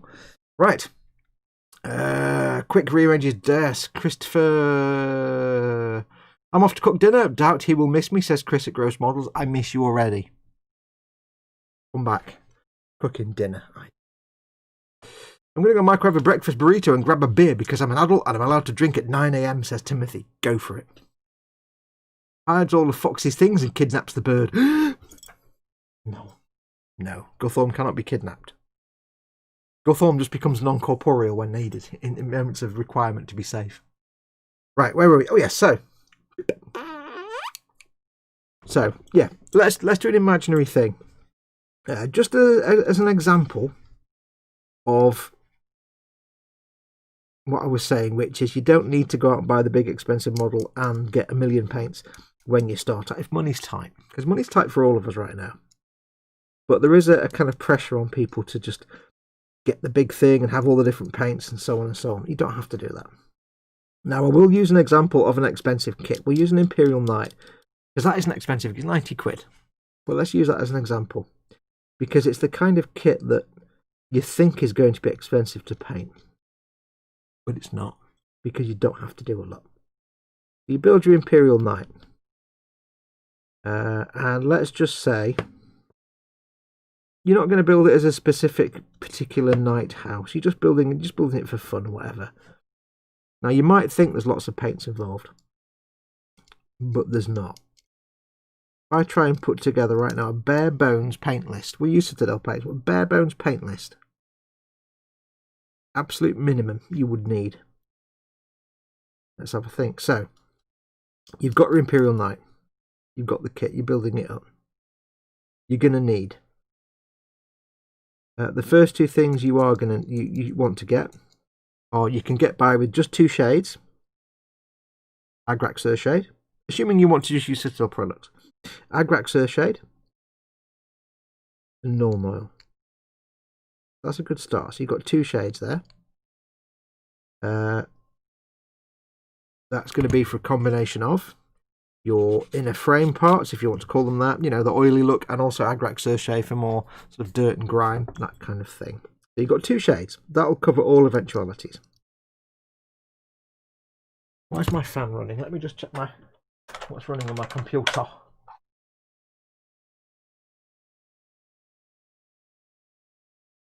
Nothing at the moment. Okay. My fan just being warms. Okay, cool. Just checking. Anyway, yes, so you get yourself 2 shades, Agrax Earthshade, and Norm Oil. There you go, you're set. So what colours are you going to need? Well, if we go for a simple basic colour scheme, you would want lead belcher for your inner frame parts, for the silver bits. Treat that as your base silver colour. So lead belcher. If someone wants to write this down, then we can work out how many colours we need, because I can't remember. So you could get away with just lead belcher. So your inner frame would be, well, to start with, inner frame will be paint it in lead belcher. Now you can either, if you want to save money, you could just get a lead belcher spray. It's a bit more expensive, but then you're not having to do a primer coat. If not, you've got to do a primer coat first. So you need to put a primer down. So either it's a rattle can or primer. I'm assuming it's, if you're working on a cheap base, it's going to be some kind of rattle can primer. But if not, lead belcher spray. But we'll assume you've applied a primer. You've got a can of automotive primer or something. So you paint the frame parts lead belcher.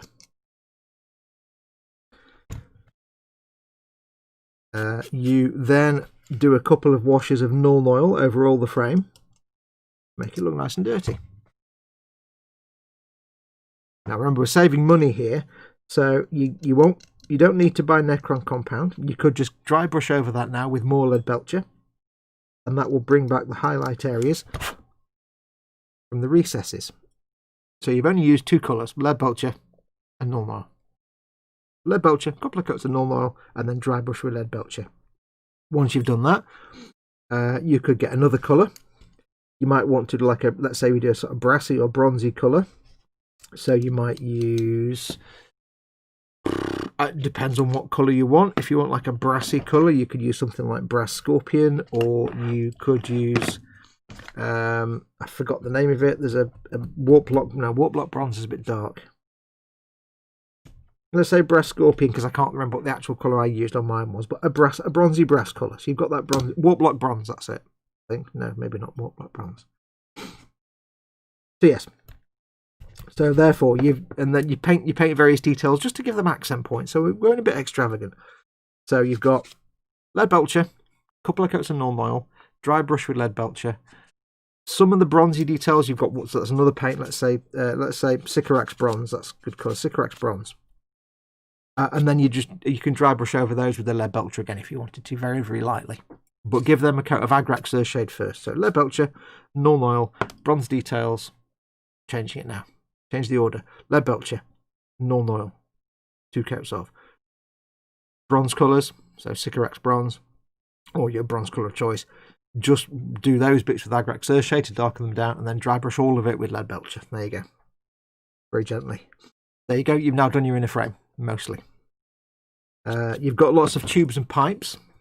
So you can paint some of the tubes and pipes with Abaddon black colour. You could paint some of the tubes with a red, so let's say Mephiston red. And you could paint some of the tubes with a yellow. Let's say Avalanche Sunset. So 3 paints. You give those a wash, well, you give the red and the yellow a wash of Nuln Oil that you've already got. Or if you want to, you can use the Agrax Earthshade on the yellow and the Nuln Oil on the red. You don't need to wash the black tubes. And then, on the red and yellow pipes, you just go back over the highlight areas with the yellow and the red that you've already used. So you might do 2 coats of Nuln Oil and Agrax on those tubes, and then go back over with the original base colour, just in the areas where you want to highlight. You don't have to do an extra highlight colour. Therefore, you get your shading in. On the black areas, you just want to bring out the raised areas. So this is where we're going to get a bit funky now. For the black, the red and the yellow, if you want to, you could get yourself a pot of a white paint. Doesn't matter which one, so white scar. And you could add the tiniest amount of white to the black, to the yellow and to the red. And you've just made yourself a highlight colour. And you can put little highlights on your red, yellows and blacks. For the black, you might make it like a dark grey and do the little ribbed bits of the tubes and pipes in that. Then, what's left then is just basically the armour. Now, if you're still working on a budget, you can paint the armour all one colour. So let's just say, I don't know, Lauren Forest, green colour for example. Give it a shade of black or 2 shades of black.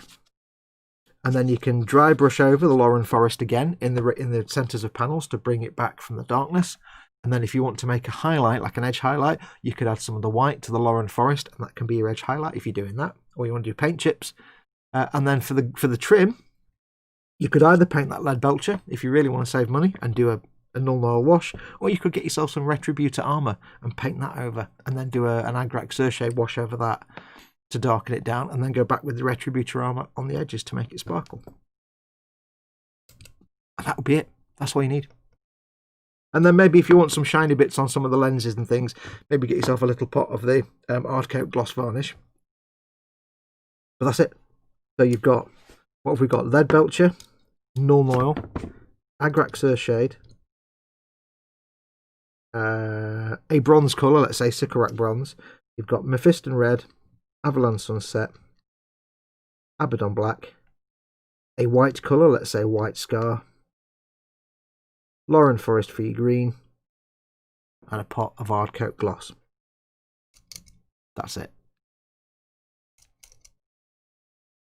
That's probably the bare minimum number of paints you could use. And you wouldn't even have to use, you could even do without the white if you weren't fussed about lots of highlight colours. You could just do base colour, shades to darken it, dry brush the light colour over the top to bring it back, to leave some space in the recesses. On my channel, if you watch the, how to do airbrush free post shading, whatever it's called, I show where I bring out the centre of panels by just dry brushing them, like I've done on the Lehman Russ here. All this shading here, there's no airbrush on this. This is all just, this was, I think, Lauren Forest, I think 1 or 2 coats of Nuln Oil, and then dry brushing the Lauren Forest back over the green, and it just brings it back. Just slow, and like the black was, I can't remember the specific, it was like Skaven Black Dinge, a couple of coats of Nuln Oil, brushed back with the Skaven Black Dinge, and then I think a very faint dry brush coat of, I don't know which now, I can't remember which one. Anyway, yeah, it's very few colours involved to get some nice depth shading effects. You don't need to use multiple colours, so you can get away with a small number of paints. And the Imperial Knight's great because it always looks impressive, even if it's got a really simple paint scheme. So, yeah. So if your friend, going back to the original conversation, if your friend says, but I can't afford all these expensive paints, just say, well, just cool your jets, get the next kit, but instead of just diving in with the crappy craft paints, just wait.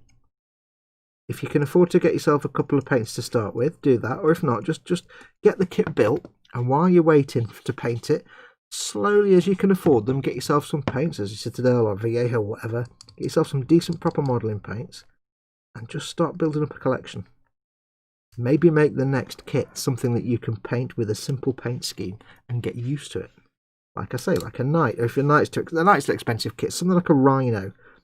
Or, you know, I wouldn't say a Lehman Russ, because you've got, I mean, Lehman Russ can be simple, but you've got the dude if you want to paint the dude. But a Lehman Russ without the dude sticking out the top could be another simple paint job. Rhinos, Astra Militarum vehicles. If you start getting things like Eldar and stuff like that, and that's where it gets a bit more complicated because you've got lots and lots of different colours required. But Imperial Guard just can be quite simple. Space Marines, armour colour plus undercoat in black and some brighter colours for lenses and stuff. It could be quite simple. But it's understandable though. You know, you get this model and you want to just build it and paint it. You don't particularly want to just wait around to save up for something. But you know, it is an expensive hobby, and not everybody can afford everything, and that's absolutely a valid thing. Like I said before, the only time that it's an expensive hobby excuse is not valid is where it's, I want to steal by buying bootleg versions of this kit because I can't afford the real kit. Well, don't buy the bootlegs and do something else instead of that kit. If you can't afford the real thing, don't buy the fake one.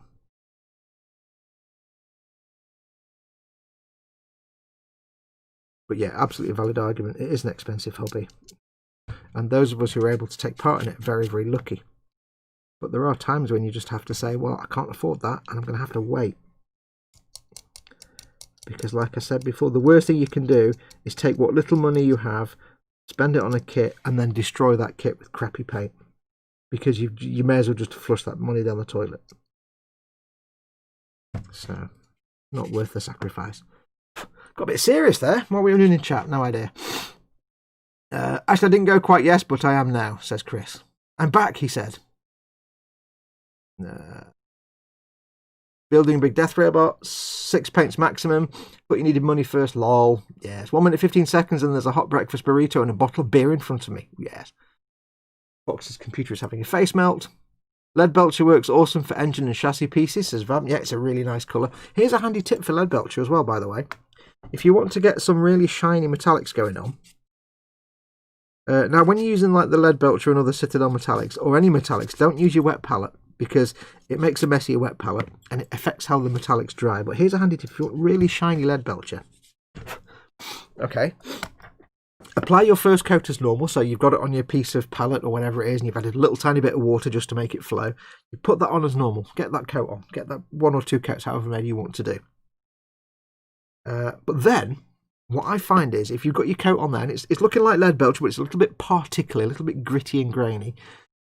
If you take some Lead Belcher and you thin it a bit more than normal, not quite glazed, but it's thinned a bit more than normal, and then just get your brush and be like that, it will, because it's more watery, it's a bit thinner, it will flow around a bit, but when it dries, for some reason, not all the time, but for some reason more often than not, it tends to dry a bit more shiny. I don't quite know why. I don't know why it does this. You need it so it's really just going on like a thin enamel paint. It's that kind of flowiness. It just seems to, I don't know, it just seems to make the Lead Belcher shinier. If you're painting something with Lead Belcher, get your coats on there as normal, then go over with a really thin coat of Lead Belcher just to build it up. And then you can go in with your shades and stuff and do your highlights. But it just seems to give it this real smooth, it seems to get rid of some of the texture to it. Because all metallic paints are basically paint with metallic flakes in them, and you know, the smaller the flakes, the smoother they look. I don't know why, but sometimes a thin, quick couple of really thin coats over the top just makes it a bit more shiny metal, a bit more mercury-like. Undercoat, Agrax, Nornor, Leadbelcher, armor colour of choice. Yeah. And don't forget, of course, if you're doing Warhammer specifically or anything that where you can use a colour primer, if you can get a primer that's the same colour as the thing you need to paint, like if I'm painting a green tank and I can just use Death Guard green primer, and it's supposed to be Death Guard green, then I can just do primer, shade, like Mayhem says, primer, shade, highlights. You don't have to do a paint coat. So there's always ways to have fun. That's still a lot of paint, says Muse. Yeah, it is still quite a few paints, but it's if you look at an Imperial Knight, you think you need 30 or 40 paints. You don't. This all sounds like work. Minimum is primer, then leave it and move on, says B3, because that's what Steve does. Oh, yeah. Now, be fair, Steve, even you go beyond primer, because you do your white and tan colour. I've run out of coffee now, so it's time for me Time Team mug. Time Team water-based beverage. Yes. That rust pleases the Omnisire, says Timothy. Thank you very much. I've not got very far. I've still got to paint the... I've still got to paint the figure and stuff, and I've not even started doing the weathering yet. But I'm limited on the colour scheme choices to what it was painted when I bought it off eBay. Because I'm recreating it. It's an eBay rescue. I'm stripping it down and repainting it. Pulley.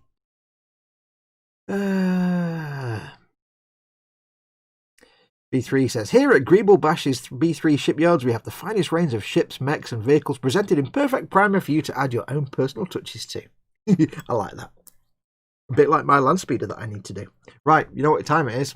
It's time for me to remember what the hell drawer my drill is in because I've moved all my drawers around. Yes. I'm going to regret doing this, so I'm going to move that. Right, there's my camera point. I'm going to show you, I added all those extra drawers. I got 6 of the double drawer sets, I mean 12 drawers in total. And I've added 2 of them to my bench here. So we've got the drawers I've always had. There. These are the drawers I've always had. And above them was like my brushes and my drill bits and stuff. But now we've got more drawers.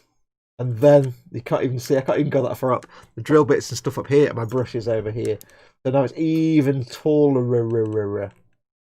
than it is normally. But the best bit is, that's only 2 of the drawer sets. There's 6 more over on the other side of the room on a little stool thing. It's like drawers full of paints. So, yeah. I've got many drawers now, and all the paints that Gary sent me, they're now secreted away in a drawer, nicely ordered and organised. The problem is, I basically bought all these extra drawers because Gary sent me 119 Citadel paints, and I had nowhere to put them. So I've got these drawers, I've stowed them all away, I've emptied out that big silver thing in the background that had lots of paints and stuff in it, and I've repositioned them in the drawers. The problem is now, I bought 12 extra drawers and they're already full. Because of all the things I moved from other places into the drawers. So, yeah. So I'm going to have to get some more drawers because I've got more points coming in the coming weeks. So I'm going to have to get more drawers. I don't know where I'm going to put them. I'm already thinking I need to get a printer so I can sell things, and I've got no idea where the hell I'm going to put a printer. So, it's never enough. I was thinking, get 12 drawers. That'll be more than enough paint space for all the paints that Gary sent me and all the space that paints that Bill's going to send me. No, they're already full. I'm like, oh. So I have to get more. Where's the... There it is.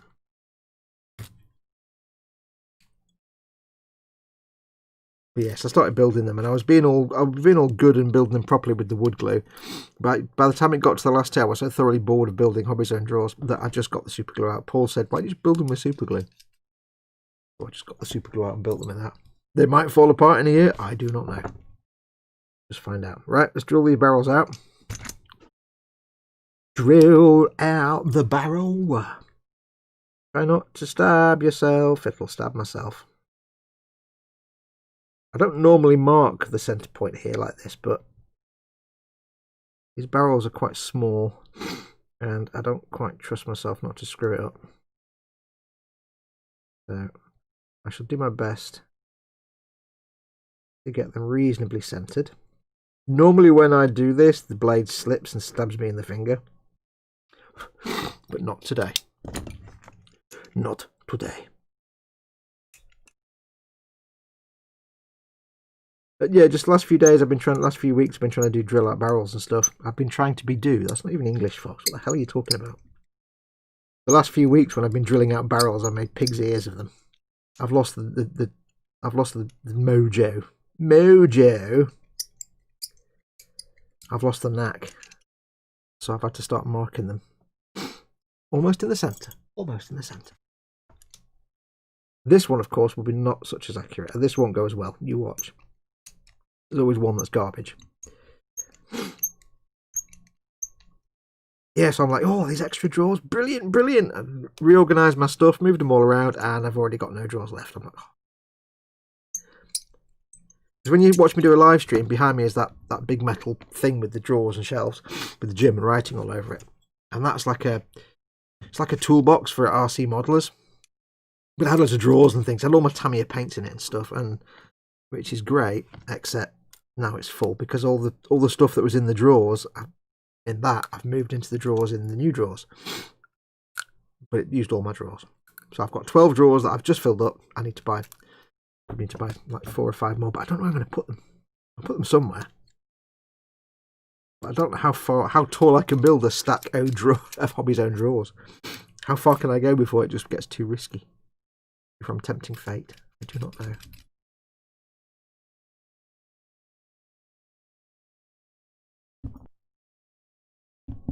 Sorry about that, just had to mute the microphone for a second. I don't want to risk going fatter with these. Yeah, let's do it. I just want to drill a little bit in. I want to go too far. Bad. Widening any sort of drilled barrel is often risky because if it's not exactly in the middle and your drill bit is only a little bit wider, less wide than the thing you're drilling, you risk ending up clipping the edge of it, and that's when it goes a bit wrong. Hello? Fans kicked in again. Computer, you better not be doing stuff in the background. Have a look and see what we're doing.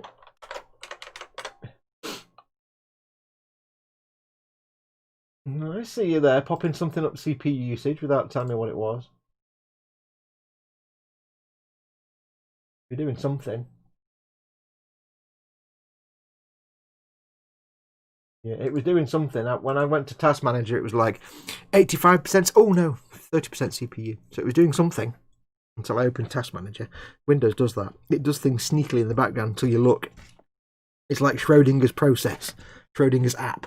It'll do something quietly in the background until you notice it, and then as soon as you look at it, it'll stop doing it. It's like, no, I wasn't running anything. Nope, nothing here. Nothing to look at. Right. So we drilled them out. They're almost round in the middle, but I'm just going to widen this one a bit because it's not quite centered.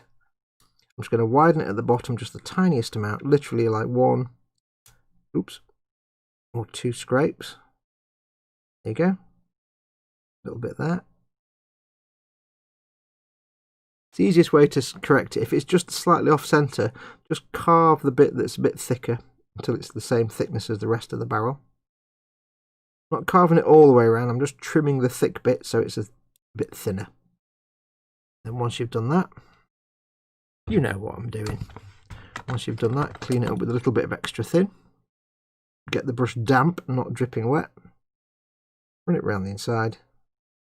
And there you go. Perfectly smooth and reasonably centered and uniform barrel. If you need me to explain that carving bit properly with a diagram, let me know, but I think I've shown most of you. But if you need me to explain it with a diagram so you can see what I'm doing, because it's difficult to see, just ask me and I'll do a quick scribble for you now.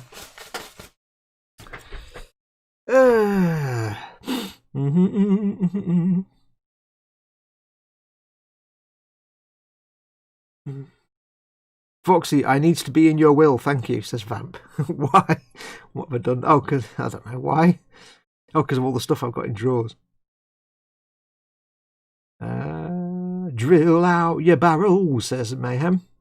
Okay, bust out the accordions. No, says Timothy. I'd rather it was bagpipes. No, not bagpipes. Good God.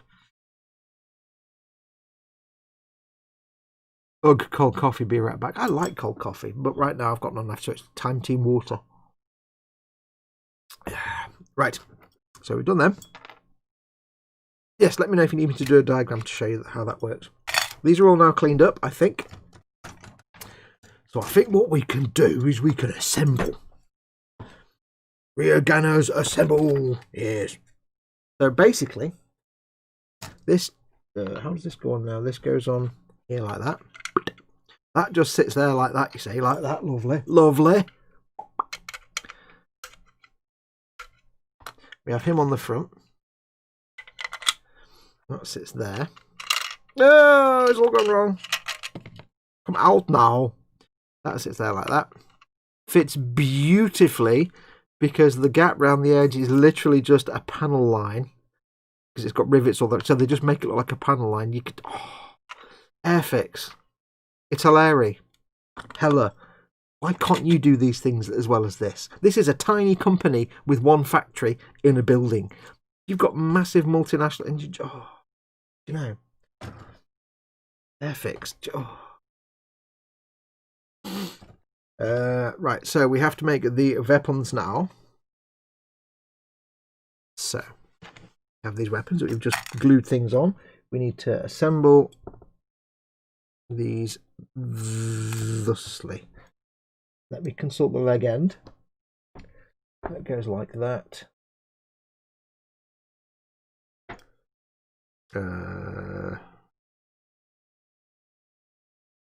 Making it up, making it up, making it up now.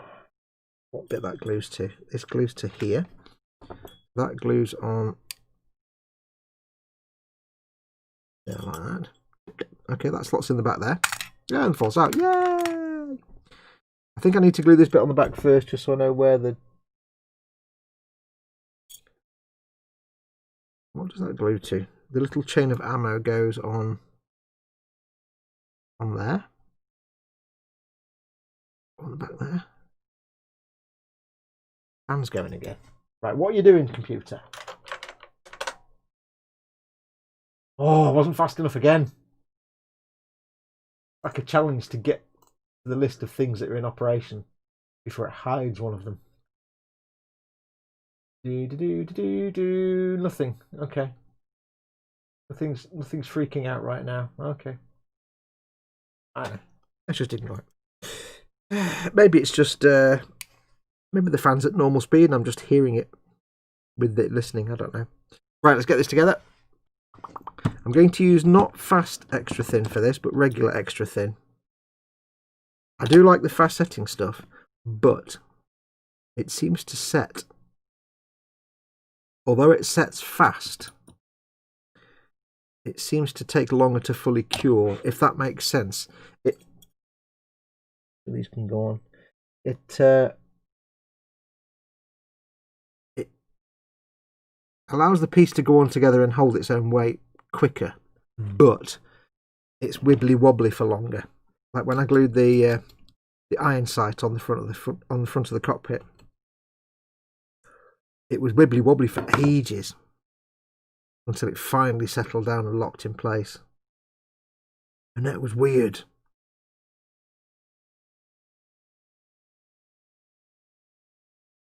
Whereas if I did it with the extra thin, of course, it wouldn't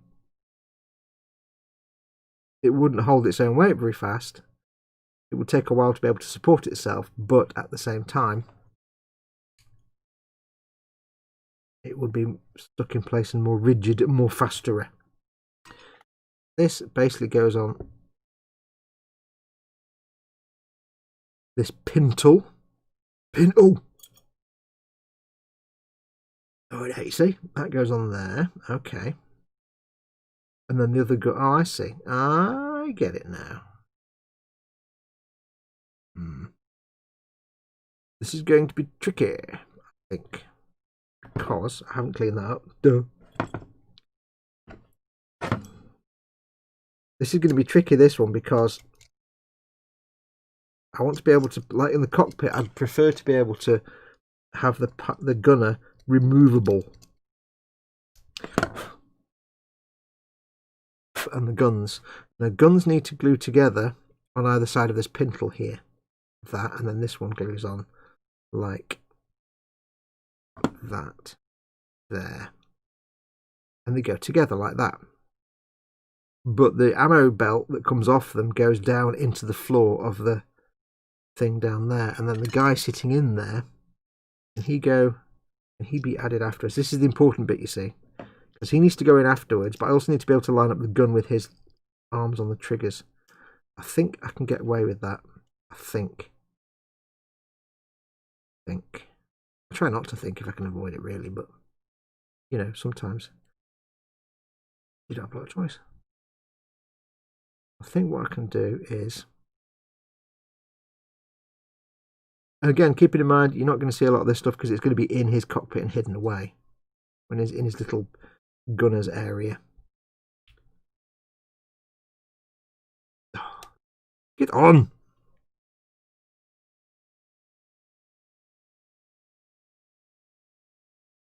It's on there. I think basically I need to hoover out my PC again. It doesn't seem to be running particularly hot or anything, but last time I hoovered it out, it worked wonders. Right there, that goes there. Like that. Can he just sit in there? He will go in there like that. He's only a little wee fella, so he will sit in his little chair. I think he can be applied later on. And then I think like the pilot, his little arms holding the triggers will just sit on top of the gun. I think we're just going to glue the gun in. Let's just do it. As you know, let's just do it. All right. Because we'll be here all day otherwise. We're tarsing about, I think, which is not good. Let's just risk it for a biscuit. I think it'll be fine. Bash it together, says Mayhem. Foxy don't think. Nope, I try not to think. Never gets you nowhere. Not normally. No, nothing either. Nah, not normally.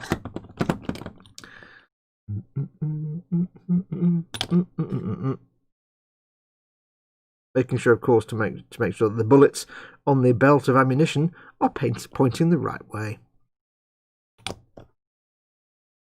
I did have this sudden thought that I'd end up gluing the bullets facing the wrong way, and that would be a kind of a stupid thing to do. Be a bit stupid, that would. Yeah. So these just go on here like that, you see?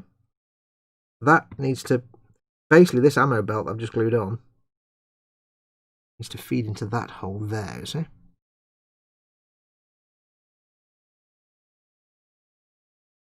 Go in there like that. That goes into the hole to lock onto the pintle. I don't really understand why they need the ammunition to go underneath, because you can't see underneath. Kind of a weird way to do it, but there you go. I shall put some glue on there. As long as I can get to everything to paint it, then I'm not really too fussed. There we go. So I can glue that bit. I'm not going to glue it to the pintle because I might need to adjust it to... Oh no, it's just locked in place. Oh no, I think that's better. That's locked in place there. It doesn't actually move up and down anyway. Seems like an overly unnecessary bit of shenanigan, really.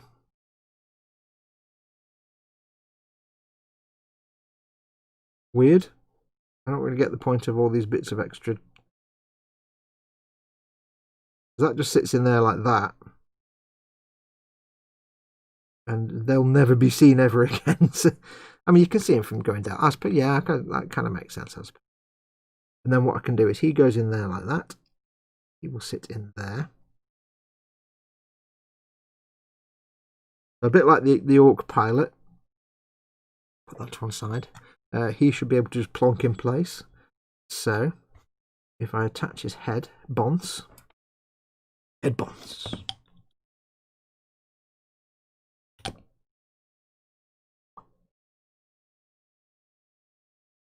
That's upside down, you simpleton. Please attach your head the wrong way around. It always is good for a laugh at parties. I like the look on his face. He's like, I know you guys can't see it, but...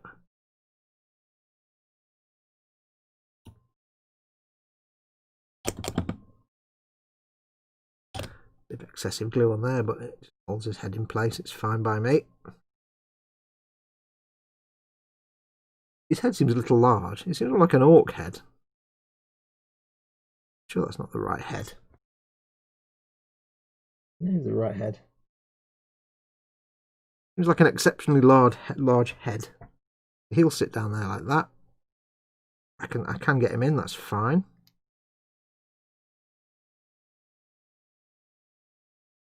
I think I should be able to get him in with his arms on as well. I hope. Otherwise, may as well just otherwise. I'll say that again. Otherwise, I may have just screwed the pooch. Yeah. His arms are quite a tight fit, so that's cool. Be able to get that on. What am I going to use for this now? Best glue for his arms. I'm not sure. Let's just get them on. See.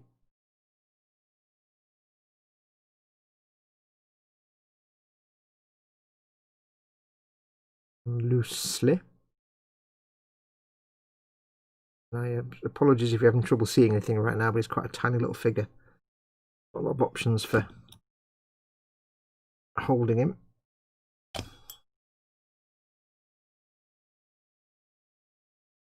Okay. He's now assembled.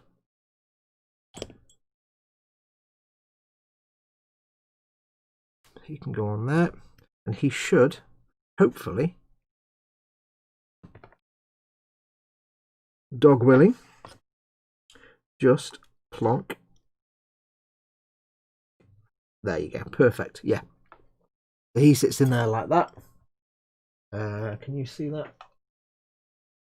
He sits in there like that, and I can easily pop him out if I need to. Brilliant. So I can just glue them in place because it doesn't matter. Can be glued down there.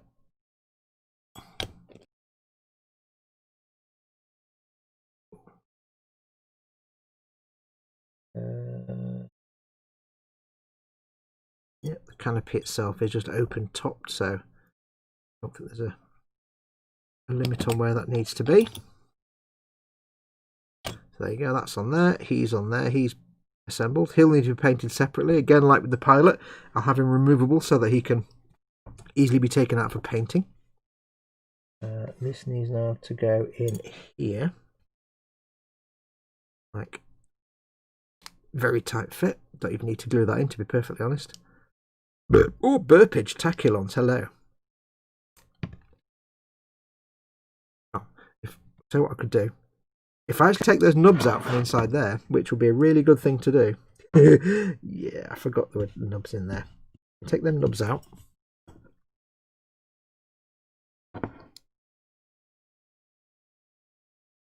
Carefully, because, you know, stability.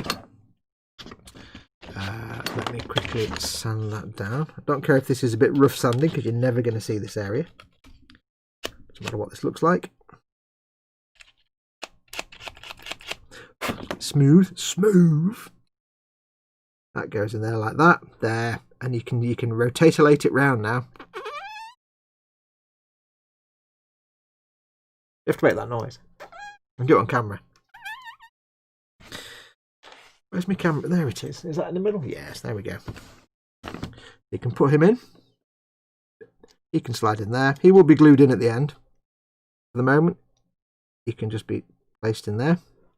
He goes there. Bring back the fuselage. Le pilote. And there. Perfect. Absolutely falling off perfect. This can be glued on later on. Look at that. Now you've got fantastic. It's fantastic. So this piece of paneling, this piece of bodywork, I can glue this on now because that doesn't need to move, and he can just be sponged in there like that. That's brilliant. I love that. That's just brilliant. Why would I not want to put these guns on the back when I could have just put a less interesting gun on there? Yeah. Let's glue this panel in now. which this can be done quite simply with the extra thins. Running it along the gap.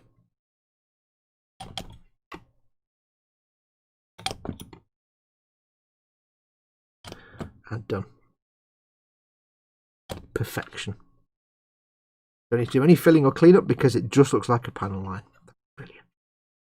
Cool, so that's on. That's gluing in place. I'll take the pilot back out again. I shall put this little fella to one side over here. That can go over there. Hello, Mama Fox. The Skitarii are saying they'll be delivered today, but they aren't out for delivery like everything else. Yeah. Hopefully they turn up for you.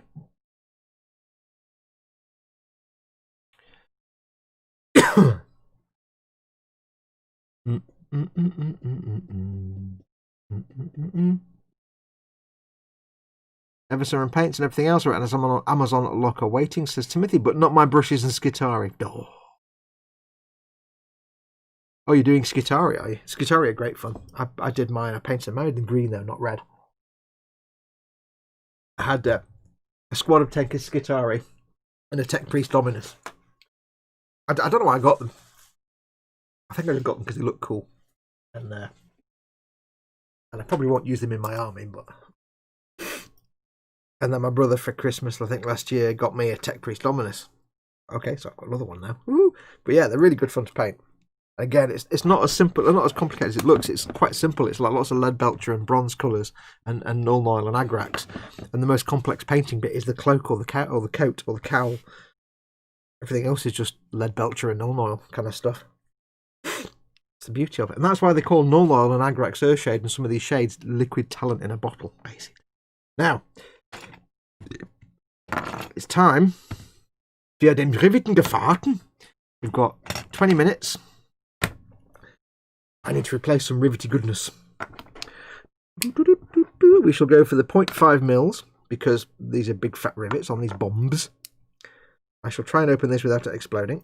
I'm struggling. There we go. I didn't put the lid on straight, and so it's... So what do we have? Let's have a look and see.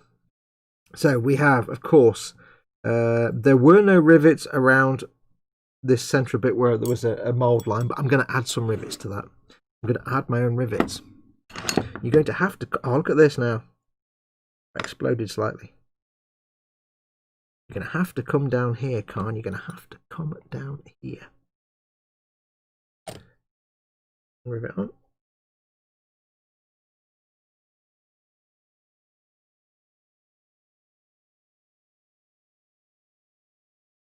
Actually, these are slightly bigger. Let's not use those. What's wrong there? How are they all going over there?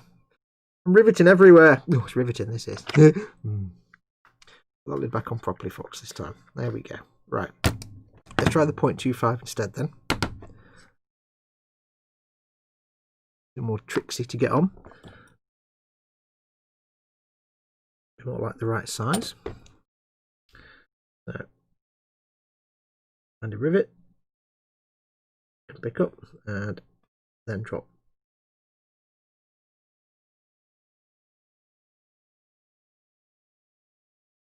Right.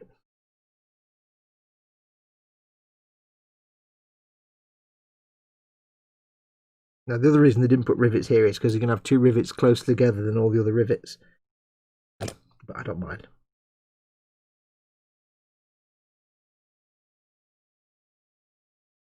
Two rivets on there. Done. Same on the bottom area.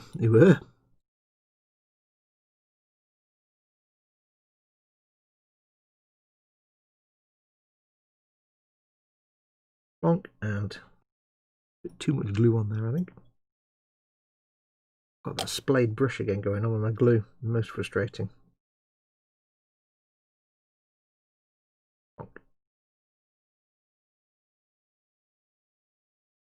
Lovely. Now they weren't rivets, they're actually on the original kit. I've added those rivets. Just because it gives it some character, but I do need to put 3 little rivets here. I'm going to move the glue away from the rivets. Don't really want to be waving my glue brush around over a pot of rivets. touch of glue, pick up a rivet.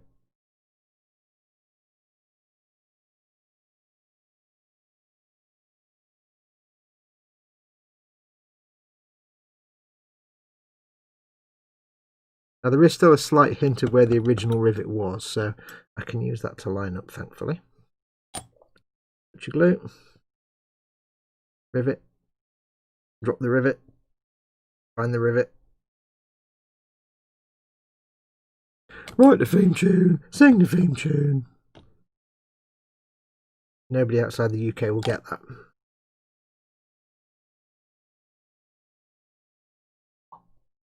Oh, sideways. Oh, sorry. Off. There's those three placed. Now they're not perfectly lined up, like beautifully straight, but they look all right. Again, orcs. Yeah. I want to put a couple on this end as well, or well, the four. Not going to bother up there because you're not going to see that. I didn't really need to do them because you're not going to see that much either. But we shall put some on this bit. One on each side. Oops. No idea where that rivet just went. Was never seen again. And they set sail from Liverpool, never to return. British folk songs, they really are the worst.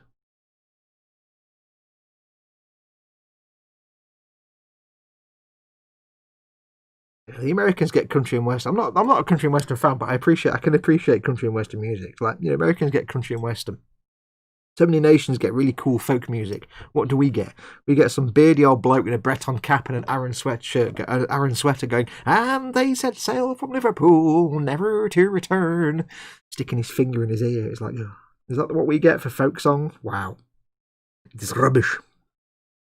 Now, the two rivets on this bit at the back here, on these control veins, and again, I've managed to make sure that there's a little ghost of a shape of where the original rivet was, just to give me a little bit of a pointer. I can just roughly see. Now again, I'm not worried if they're not going to be absolutely perfect. I'm not going to rivet count my rivets. I can't believe I actually got to say that. But it would literally be rivet counting. But yeah, I'm not going to worry if they're not spot on perfect. It's fine. Because like I said before, it's orcs in it. Orcs in it. If there's a little bit of ropiness, and this is kind of what's kind of attracting me to orcs, and why I wish there was more range for orcs, is because of their ramshackle nature. It appeals to me as a barely talented ramshackle builder. I can kind of get away with a lot. So there we go, that's that riveted up. Riveting. I'm going to put that over to one side, and we'll do the other one. Quick look at chat though before we do. The one thing you really want will show up a day later. Absolutely. It's like getting a new console and you don't get the cable for it, and you're like, oh, that turns up the next day. Rivet, croak. I get it, says Dad. I don't, says Mayhem. Rivet. Do a barrel roll. Mayhem says, did you do, don't you do, Accrington Stanley? UNA? Exactly.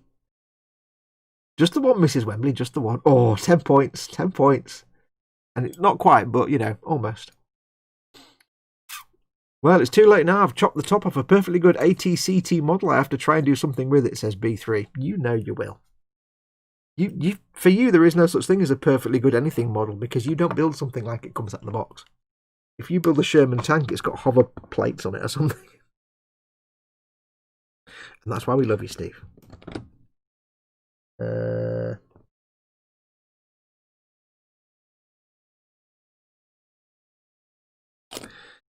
Riveting. I could actually just put this on the table and not be trying to balance it in midair. That would be good. That would also be an option.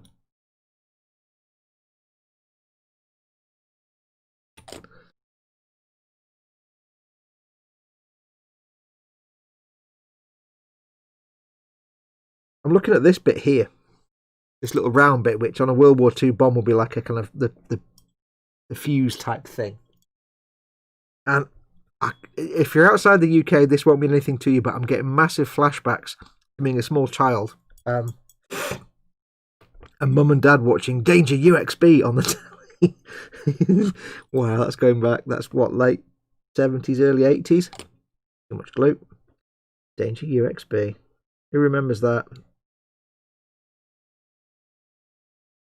If I remember rightly, it was basically a drama series set in World War II amongst a squad of bomb disposal people. I think it was in World War II. It might have been set after the war, but not long after the war. Danger UXB. It's one of those things that in my mind was a series that lasted for years, but in reality there might have been like 5 episodes and that's it. I don't know. Okay, so I can see the ghost of rivets past.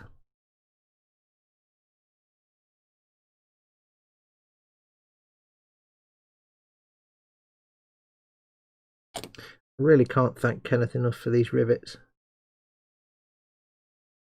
They are fantastic. I'll have to get him to some more. I shall pay him for his trouble. These are a gift from my very good friend Kenneth in Australia. He sent me these rivets. If you want to know how to make rivets, I haven't got a clue. But I know you can get punch sets for making rivets. These were made with a set from a company called RP Tools, who are Australian based. And they're stupidly expensive. They're like $100 Australian, which is about £3.50. But still, they're not cheap. I'll do both sides on this one. No, I didn't. They're not cheap. But basically, it's just a plastic card strip, and you punch it out, and it punches out little discs. Make rivets. But I can't tell you how much just having these rivets has started me off on a little path of little bits of custom building. I'm not talking like Steve here building an entire model out of bits of greebles, but just simply act of gluing on rivets, and how good that makes me feel. Like, look at that, I did that rivet, look at that. Because it's really simple.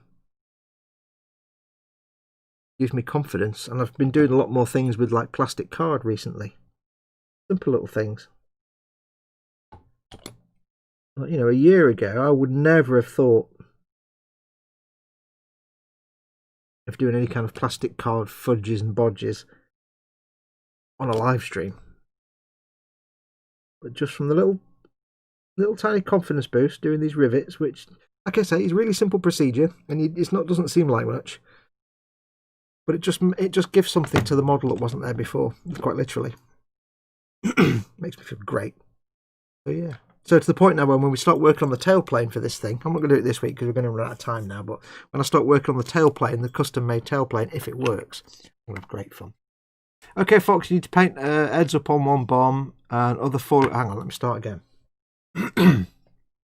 Okay, Fox, you need to paint heads up on one bomb and the other falling with an orc riding it like Dr. Strangelove. Well, I can paint the word heads up on a bomb. I'm not going to be able to paint... Oh, you mean like literally have the bomb falling from the... Oh, I see what you mean. Like have a little bit of clear acrylic that holds the bomb. So it looks like the bomb's just dropped off of the ring and there's a guy sat on it. That'd be quite cool. Danger UXB quality, says Wayne Haywood. Oh, yeah. Who else do you get to watch a live stream where they build Warhammer and talk about Danger UXB? No one else in the world. Nowhere else on this universe will you find a rivet on your bench. Nowhere else in this universe will you get that kind of quality entertainment. See? Although I have been sniffling and coughing my way through the whole stream, which is exceptionally unprofessional. I do apologise.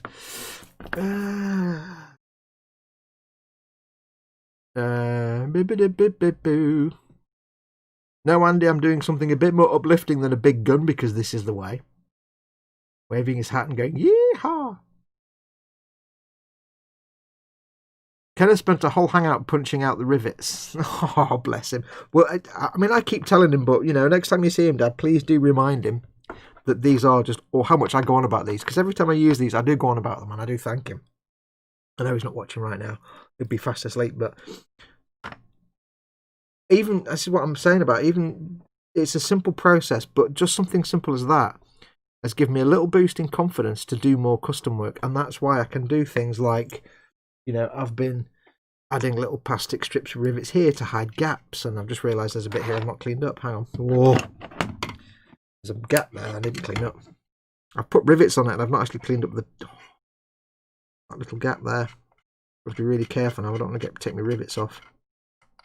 See it there? Between them two rivets that I've already added. I think that's fixed it. Nobody will ever know now. Shh. Worst comes to worst, I put some chipping there and nobody will see it. Shh. You ain't seen me, right? Yeah, it's just the simple thing of putting rivets on has given me a little bit of a confidence tweak for doing stuff like, you know, bits and bobs, to the point now where I'm quite happy next week to see if I can cobble together something with the tail plane with bits of plastic card that I never would have done before now. Never. Because I'd be like, I can't be bothered, I'll just whatever. I'll get round it some way.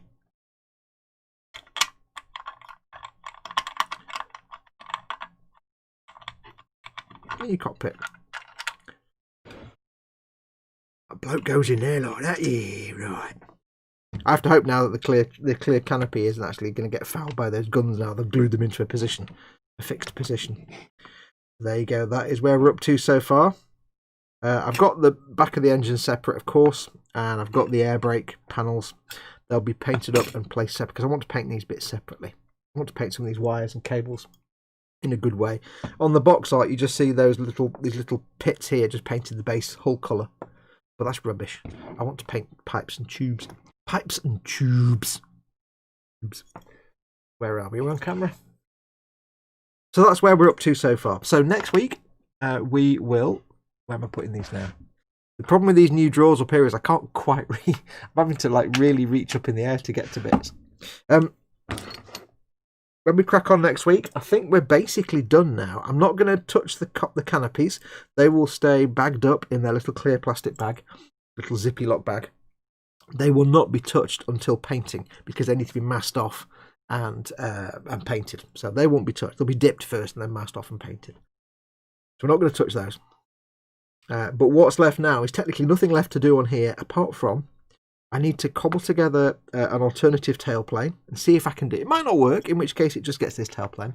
But if I can, then it gives whoever buys this when it eventually goes on sale an alternative of this tailplane or an alternative tailplane with some guns on it, I think, unless I've used up all the parts. I don't know yet. I'd just like to give the person that buys it that option. And then once that's done, I can go through the bits that are left on the sprues and just see if there's anything else I can add, like greebles. I didn't really want to add the fuel tanks on the end of the wings. I might do. I don't know yet. We'll see.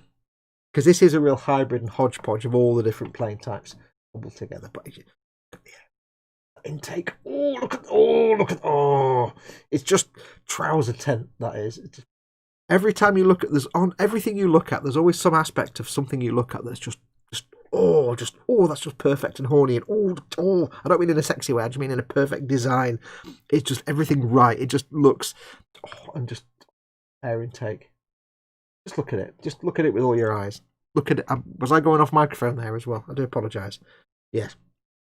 Anyway, that was going to do us for this week, I think. Next week, like I said, we'll carry on. We'll see if we can cobble together that tailplane. If not, at least we tried. Quick last look at chat.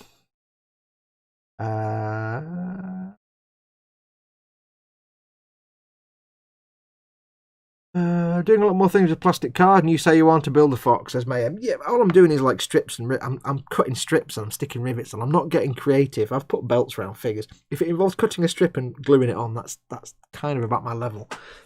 Creating entire like panels and building chisel, and I couldn't build that air intake, for example. I've seen people build things like that just from card, and it's like, no, I couldn't even make that Dad made for me. My little my Citadel shade holder. I couldn't even make that.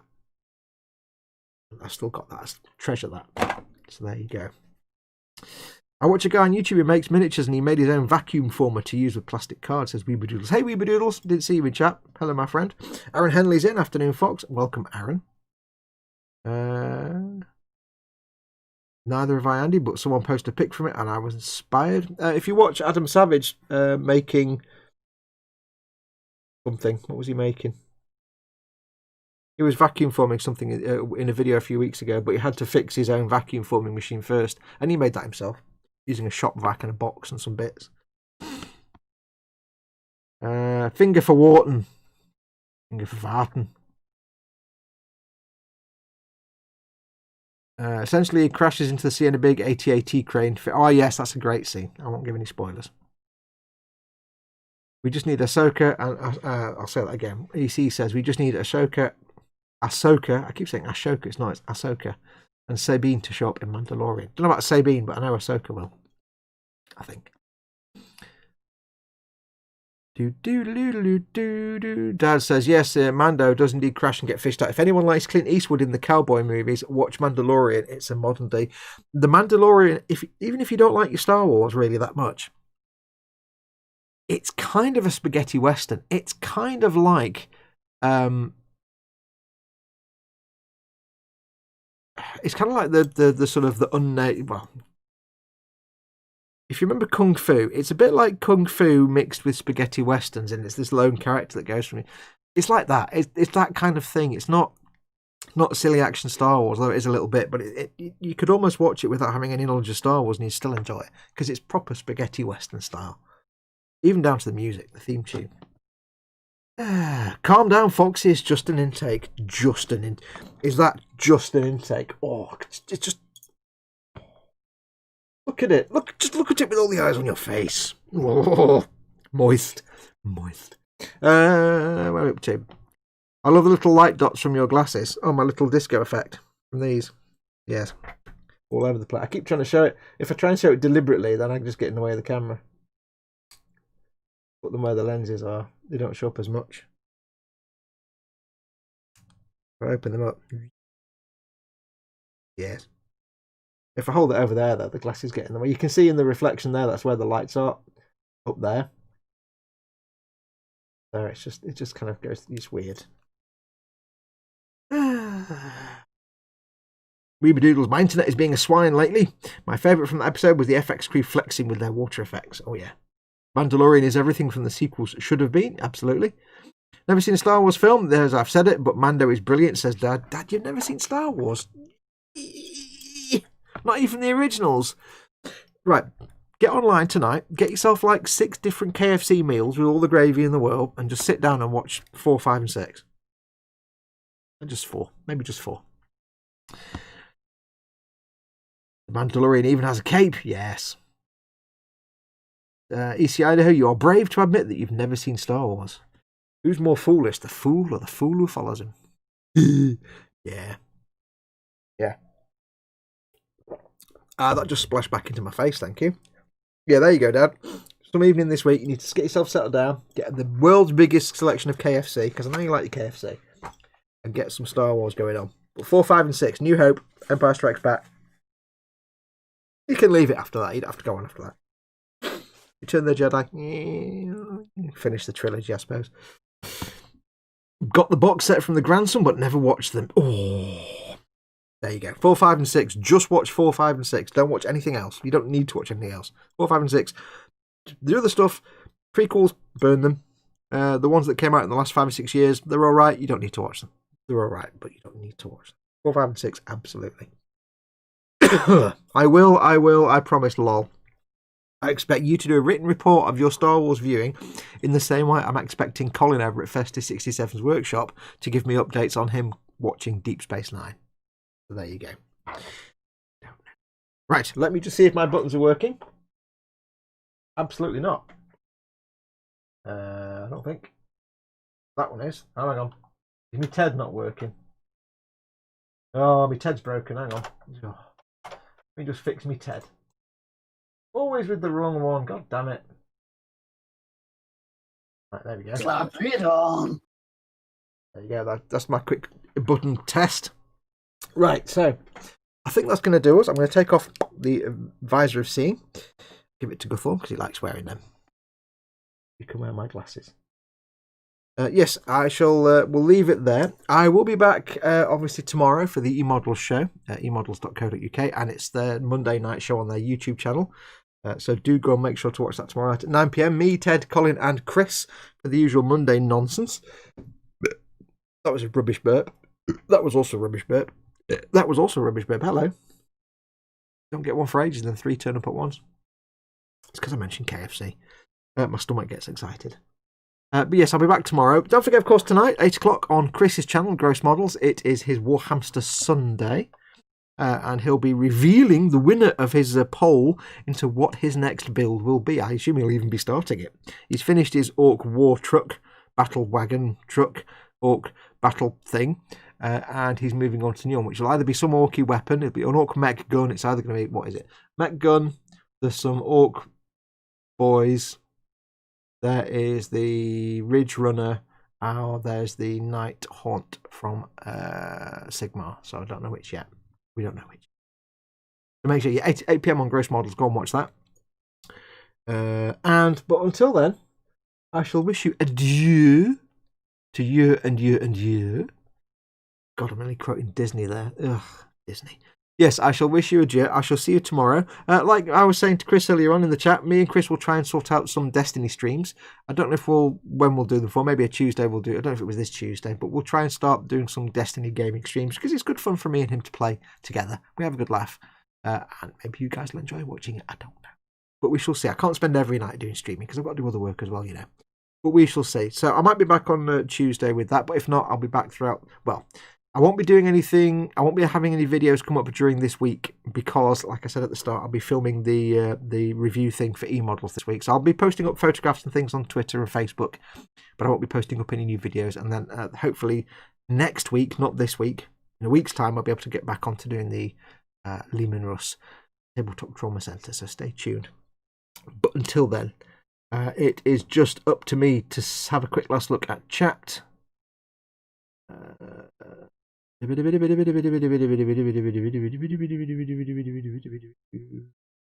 Nothing there. Right, anyway, I don't know what I was doing. My brain just suddenly stopped.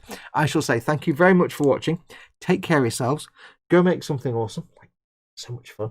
Go be awesome. And until next time, I shall say... Slap it on!